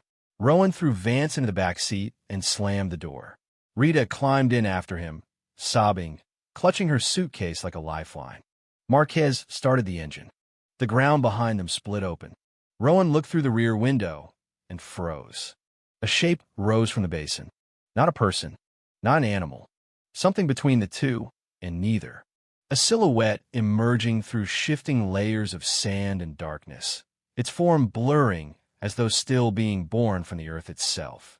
A figure, tall and thin, limbs too long, posture wrong, head tilted as if listening to a frequency only it could hear. Its skin rippled with movement beneath the surface, like currents running under frozen water. Its eyes, if they were eyes, glowed faintly, shifting in color like embers breathing. Marquez floored the accelerator. The SUV fishtailed and launched down the dirt track. Dust exploded around them in a cyclone. Rowan couldn't look away from the figure behind them, even as distance grew. It didn't run. It simply watched, head tilted, body pulsing with slow illumination, as if memorizing them, as if waiting. The hum followed them all the way to the main highway, a deep, resonant vibration that clung to the air long after they sped out of sight. Only when the noise finally dissolved into ordinary desert quiet did Rowan realize he was shaking, gripping the seatbelt so tightly his knuckles had turned bone white. Marquez was gasping. That wasn't Samuel. Rita whimpered from back seat. It had his hand. It had his hand. Vance stared blankly forward. It keeps what it touches. Rowan exhaled a shaky breath. No, it doesn't keep them. He looked back at the ridge vanishing in the distance. It changes them. They didn't go back to the precinct. None of them could face a building full of people who still believed the world was rational. Instead, they parked behind a shuttered gas station on the outskirts of town, the SUV idling quietly in the darkness. Marquez ran trembling fingers through her hair. What now? Seriously, what now? We just saw something crawl out of the earth like it's wearing someone's skin. Rita flinched. Don't say skin. Please don't say skin. Vance rubbed his temples. It wasn't wearing Samuel's skin. It was made from him. Rowan leaned against the car, the metal still vibrating faintly beneath his palm. He couldn't tell if the vehicle trembled, or if he did. We need to think, he muttered. We need to put this in terms we can understand. Marquez laughed, sharp, humorless. Understand? Rowan, we're way past understanding. This is beyond anything. Everything leaves patterns, Rowan insisted. Even phenomena we don't have a name for. Emily left a bracelet. Samuel left a map. Leland left a note, all pointing to one place. Vance nodded slowly. The first shadow. Rita whispered. Then what was the second symbol? Rowan stiffened. 2 marks in the dirt. 2, not 1. The ground didn't just react. It communicated. It answered. It counted. Victims, Marquez said softly. No, Rowan shook his head. Not victims. Connections. They turned to him. Rowan swallowed. Emily, Samuel, Leland, they were all drawn in. All touched. All changed in some way. The ground reacts to those who make contact with it. Marquez frowned. But why display Samuel's hand? Why rise now? Rowan didn't speak for a long moment. When he did, his voice was barely audible. Because it recognized me. The others fell silent. Rita's eyes widened. For when you touched the soil. Yes. The ground reacted to you too, Marquez whispered, just like it did to Emily. Rowan nodded stiffly. Vance gripped the back of the seat. That thing rose tonight because you came back. It was waiting for you. A chilling realization washed over Rowan. It wasn't emerging, he whispered. It was answering. Rita sobbed quietly. Answering what? Rowan stared at his pocket. The bracelet inside. When I brought something of Emily's back to the ridge, it responded. The first symbol appeared because I touched the ground. The second symbol was added when you returned. Marquez finished. Rowan's heartbeat pounded in his ears. It was marking him. It was marking them. They drove Vance and Rita home, though none of them wanted separation. Rita clung to Rowan's sleeve. Don't leave us alone. We won't, Rowan promised. Not again. But they had to regroup. They had to breathe. They had to build a plan from the ruins of what they thought they knew. By the time Rowan and Marquez reached town limits again, the desert had gone silent. Eerily so, like something had settled beneath it, digesting the night's events. Marquez broke the silence. We need to go underground. Rowan blinked at her. Into the ridge? No, not the ridge, she said. The Geological Survey Archives. Rowan frowned. Why? Because you heard what Vance said. That place, the first shadow, it feels intentional. Like a structure, not a natural formation. Maybe it is a structure. Maybe there's something under that ridge besides soil. Rowan's breath caught. A void. A cavern, she corrected. A chamber. A sinkhole system. Something man-made. Something ancient. Something alive. Rowan inhaled sharply. If we can map the subsurface, we can find out how deep it goes, Marquez finished, and how far it spreads. Rowan nodded slowly. Tomorrow morning. Marquez looked at him. Tonight. Rowan hesitated, for the first time since reopening the case. Marquez, what if the ground reacts because we get too close? What if we trigger another emergence? Her reply was steady, chilling, resolute. It's already emerging. At 1:15 a.m., they reached the Nevada Geological Archives, a squat concrete building half-lit by exterior floodlights. Rowan picked the lock. It took 30 seconds, and slipped inside with Marquez close behind. Dust hung in the air. Old maps lined the walls. Filing cabinets rusted along the edges. Marquez turned on a desk lamp, illuminating stacks of topographic charts. Rowan dug through the shelves. Here, he said, pulling a folder labeled Subsurface Survey, Silver Ridge Outcropping, 1972. They spread the brittle papers across the table. The first map showed normal stratification. The second, deeper, showed distortion. The third, deepest, showed a cavity, circular, large, unusually symmetrical. Marquez's voice trembled. Rowan, that's exactly under the basin. Rowan leaned closer. Handwritten notes sat beside the cavity. Unexplained void. No collapse evidence. Not consistent with erosion. Possible artificial chamber. Rowan's eyes widened. Artificial. Marquez shook her head. There's no record of construction. No mines. No tunnels. Rowan traced the void. Then someone, or something, built it long before we ever came. Suddenly, the lights flickered. The papers shifted. A low hum vibrated the filing cabinets. Marquez grabbed Rowan's arm. It followed us. Rowan's heartbeat stuttered. He could feel it. Not a presence above. A presence below. Rising. Listening. Calling. The hum grew stronger, pulsing through the soles of their shoes. Marquez whispered. Rowan, look at the map again. He did. The void wasn't a circle. Not exactly. It was shaped like the symbol in the dirt. A doorway. A threshold. A mouth. Rowan's throat tightened. It isn't a chamber. Marquez stared at him, horror blooming across her face. It's an opening. The lights blew out. The room plunged into darkness, and the hum filled the world like a voice finally deciding to speak. Darkness swallowed the archive room whole, thick and absolute, the kind of black that felt deliberate, as if the lights hadn't merely failed but been snuffed out. The hum deepened, threading through the air like a pulse awakened from centuries of sleep. Rowan's instincts screamed to run, but his feet stayed anchored, rooted to the cold concrete floor as vibration rippled up through the soles of his boots. Marquez grabbed his arm in the darkness. Rowan, don't move.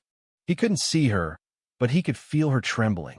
The hum rose again, softer this time, probing, curious, like fingertips brushing the surface of a locked door. Papers fluttered across the table, caught in a wind that had no source. Filing cabinets shuddered. The maps they had spread out began to slide toward the floor. "It's under us," Rowan whispered. Marquez swallowed hard. "And it knows we found the void." A crackle sparked overhead. Wiring straining, fixtures buzzing, but the lights didn't return. Instead, the room brightened with a faint luminescence rising from the floor itself. Rowan blinked, disoriented, staring down as thin lines of pale blue light bled through the cracks in the concrete. Not cracks, veins. The glow pulsed, slow, steady, like liquid light coursing through arteries beneath them. Marquez backed away, dragging Rowan with her. "We need to get out. Now." But something was shifting in the air, temperature dropping, sound warping, their breath becoming visible plumes in the cold that didn't belong in the Nevada desert at 1:30 a.m. A low whisper rose beneath the hum, too quiet to be language, yet too structured to be random. Marquez hissed, "Rowan, what is that?" He didn't answer. He didn't know. He only knew that it didn't want them here anymore. They bolted toward the door, but the hum sharpened, changing pitch, increasing pressure, forcing Rowan to stumble as the ground trembled. Not like an earthquake, like something enormous rolling beneath them. Something alive. He shoved the door open and pulled Marquez into the hallway, just as a fissure split across the archive floor behind them, glowing veins widening into a jagged mouth. The whisper turned into a hiss, then a roar. The building shook. Dust rained from the ceiling. Shelves toppled in the darkened room. Marquez sprinted toward the exit. "Move, Rowan." He followed, heart hammering, lungs burning, the hum chasing them like a predator hunting by vibration alone. They burst outside into the freezing night air, stumbling into gravel as the building behind them shuddered with another subterranean pulse. The SUV sat feet away. Rowan threw open the door. But then, the hum cut off. Abruptly. Completely. Total silence. Too total. Marquez froze. "Rowan, why did it stop?" He didn't know. He didn't want to know. He only started the engine and peeled out into the empty road, tires kicking up gravel as the building shrank in the rearview mirror. But 10 seconds later, something appeared on the highway behind them. A distortion, a shimmer, a silhouette shifting against the night sky. Marquez's breath caught. "Rowan, tell me that's a heat mirage." It wasn't. The figure blurred in and out of focus, its edges warping like a reflection on rippling water. It didn't run. It didn't chase. It simply stood, watching, the same posture as the creature in the basin, as if waiting for them to return. Rowan didn't slow, didn't speak, didn't breathe until the figure faded behind the curve of the road. Only then did he loosen his grip on the steering wheel. "We need to see Vance and Rita." Marquez nodded, voice thin. "Now, before it gets darker." They reached Vance's home first. Lights off, curtains drawn. Rowan knocked, quiet first, then harder. No answer. "Harold," Rowan called. "It's us. Open up." Still nothing. Marquez circled around to the side window. "Rowan, doors unlocked." A sense of dread thickened the air. Rowan pushed the door open slowly. The living room was dimly lit by the glow of a muted television cycling through static. Vance's jacket hung by the door, untouched since earlier. "Harold," Rowan whispered. The house answered with silence. Then Rowan saw the overturned mug on the coffee table, still warm. A trail of water leading toward the back hallway. Marquez swallowed. "Something's wrong." Rowan motioned her behind him and walked down the hall, each step creaking in the stillness. The hum wasn't present, but something else was. An emptiness. A pressure so subtle it somehow felt louder than sound. They reached the bedroom. The door was closed. Rowan pushed it open with 2 fingers. Inside, the bed was unmade, blankets tossed aside. A single boot lay on the floor. The window at the far wall was cracked open, cold air seeping in. But there was no sign of Harold Vance. No blood, no struggle, no footprints, just absence, as if he had evaporated. Marquez whispered it took him. Rowan shook his head slowly.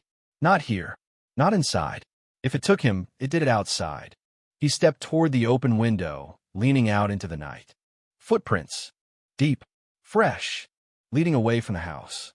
And not all human. Rowan stiffened. It came for him. Marquez clamped a hand over her mouth. Rowan didn't linger. He sprinted to the SUV. We need to get her Rita. Marquez followed, breath shaking. Rowan, what if it got her too? Rowan didn't answer. He only drove. Rita's trailer sat quiet in the moonlight, porch light humming faintly. Rowan parked and ran to the steps, knocking hard. Rita, open the door. Silence. No movement. Rita. He tried the handle. Locked. Marquez hissed, try the back.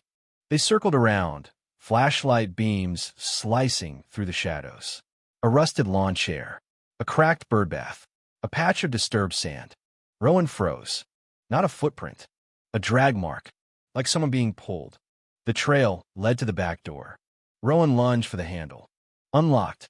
He pushed it open and exhaled a breath he didn't know he'd been holding.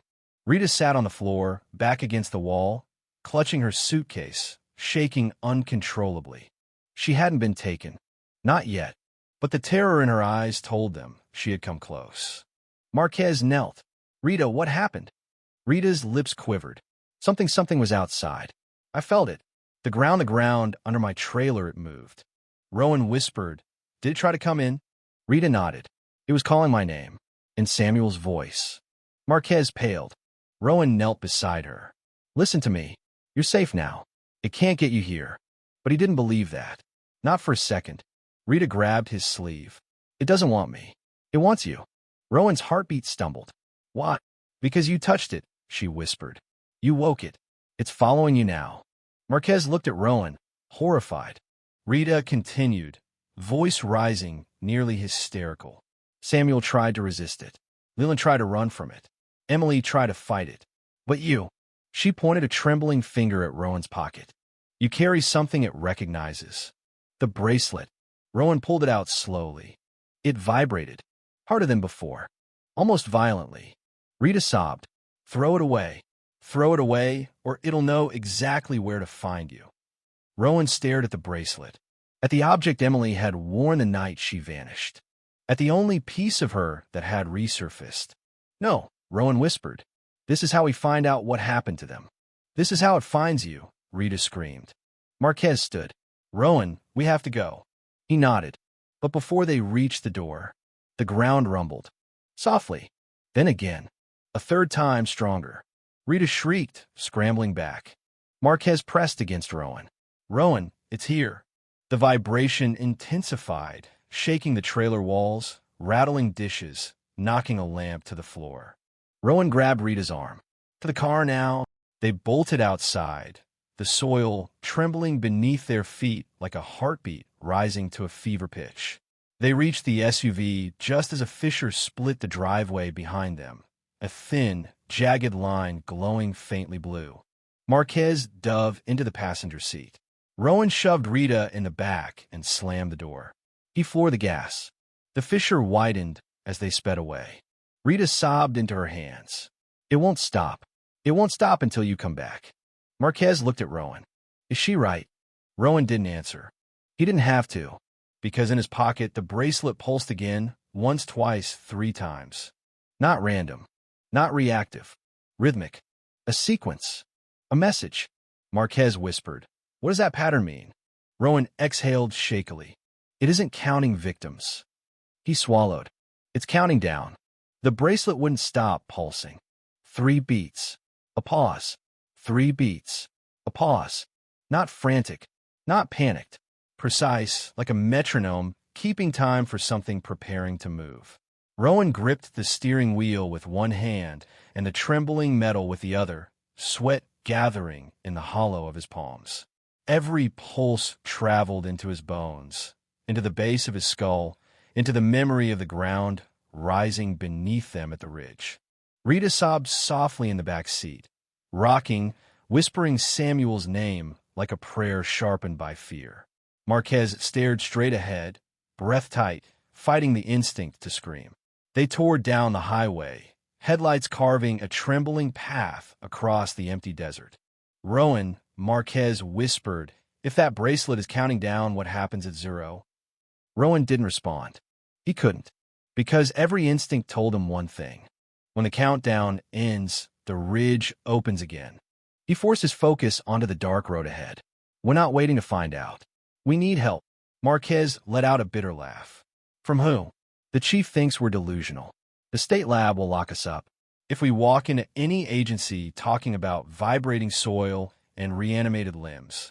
We're not telling anyone about the creature, Rowan snapped. Marquez's voice broke. Then what are we telling them? Rowan stared at the desert racing past. The truth. The geological truth.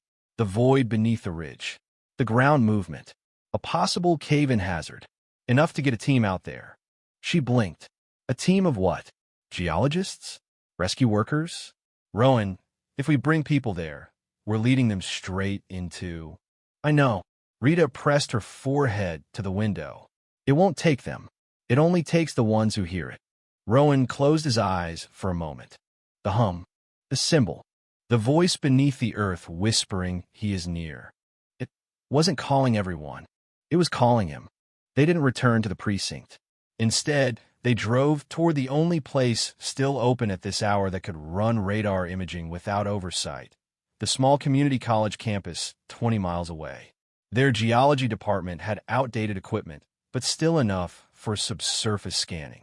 Rowan parked behind the science building. They moved quickly through the shadows, avoiding security lights. Marquez picked the lock on the side door. Rita stood guard, suitcase clutched tight to her chest like armor. Inside, the halls were dim and silent. Posters curled on bulletin boards. Vending machines hummed. Rowan led them to the basement where the geology department stored their field kits. He found the ground-penetrating radar unit, old, scratched, but functional. Marquez powered it on. This thing will give us a 3D cross-section if we run it over the ridge. It'll show the void clearly, but it still doesn't explain whatever the hell is moving down there. It's not our job to explain, Rowan said. Not yet. Rita sank onto a metal stool. You think mapping it will help? You think the desert cares about your machines? It isn't a cave. It isn't a chamber. It's a threshold. Rowan turned to her. Then tell us what's on the other side. Rita's eyes filled with tears. Samuel would never answer that. He said anyone who speaks of it invites its attention. Rowan tightened his jaw. It already has my attention. The bracelet pulsed again, 3 beats. But this time it was stronger. Marquez stepped closer. Rowan, what if each pulse is tied to your proximity? What if the closer you get to the ridge, the faster it counts? Rowan froze, because the pulse had grown stronger since they started driving west again. He swallowed. We're going tomorrow. Sunrise. Before we lose control of this. Marquez nodded, though fear shadowed her eyes. If we're doing this, we need more than 2 people and a half-dead radar unit. Rowan agreed. They needed someone who wouldn't laugh. Someone who had seen strange things in the desert and lived through them. Someone they hadn't told yet. Someone dangerous. Rowan exhaled. There's one more person we need. They found him at the edge of town. A man named Holtbrier, a former surveyor who disappeared from the public eye 15 years earlier after claiming he saw unnatural seismic lights near Silver Ridge. The town had labeled him unstable, conspiracy-driven, delusional. But Rowan remembered Holt's report. Holt had described the same glow they saw on the archive floor, the same vibration, the same shifting soil. They knocked on his rusted trailer door. A voice rasped from inside. Who is it? Rowan Hale, he answered. Detective, we need your expertise. The door cracked open.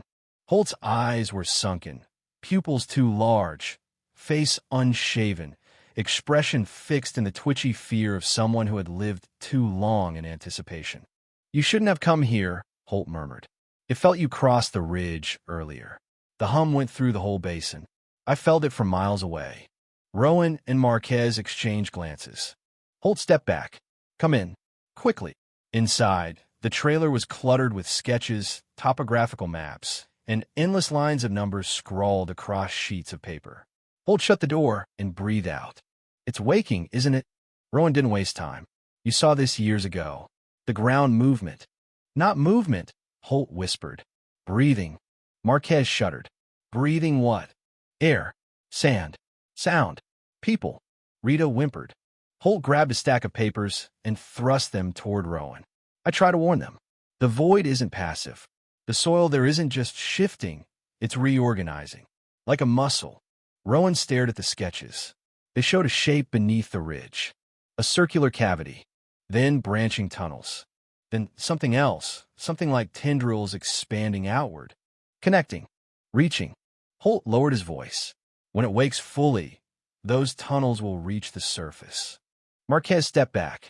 For what? Holt met her eyes. To come through. They returned to the SUV as dawn painted the horizon in muted gold.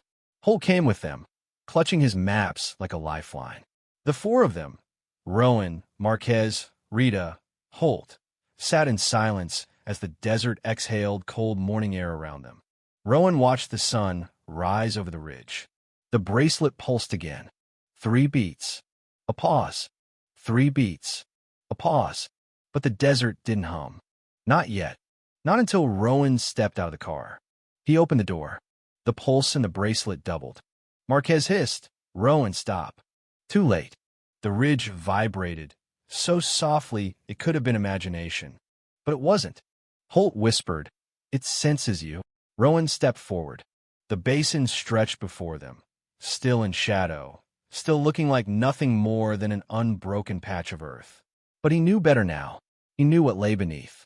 And beneath that, he turned to Marquez. "If this thing wants me, then I need to know what it wants me for." Marquez grabbed his arm. "You're not going down there. You hear me? You are not stepping into that thing's mouth." Rowan's voice was calm. Emily did. Marquez's eyes burned. She didn't come back. Neither did Samuel, Rowan replied quietly. Neither did Leland. The only difference between them and me is that I'm not going in blind. Holt shook his head violently. "It doesn't want to kill you. It wants to change you. That's worse." Rita began to sob.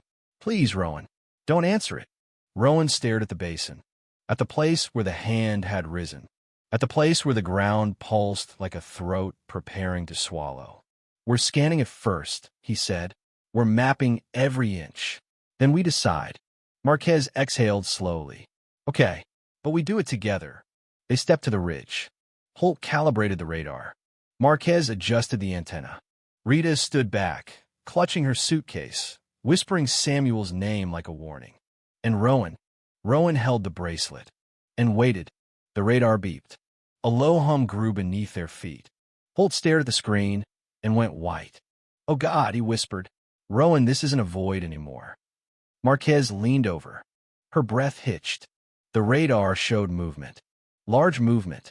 Rising. Fast. Rita screamed, "It's opening, run, run." The ground beneath Rowan's boots trembled, deep, slow, alive. The bracelet pulsed again. 3 beats. Then, for the first time, 2.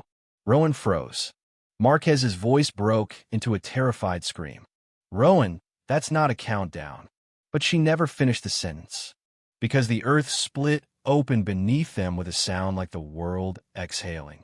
And something enormous began to rise. The ground did not break the way earth should break. It didn't crack, didn't crumble. It peeled like skin pulled back from a living wound.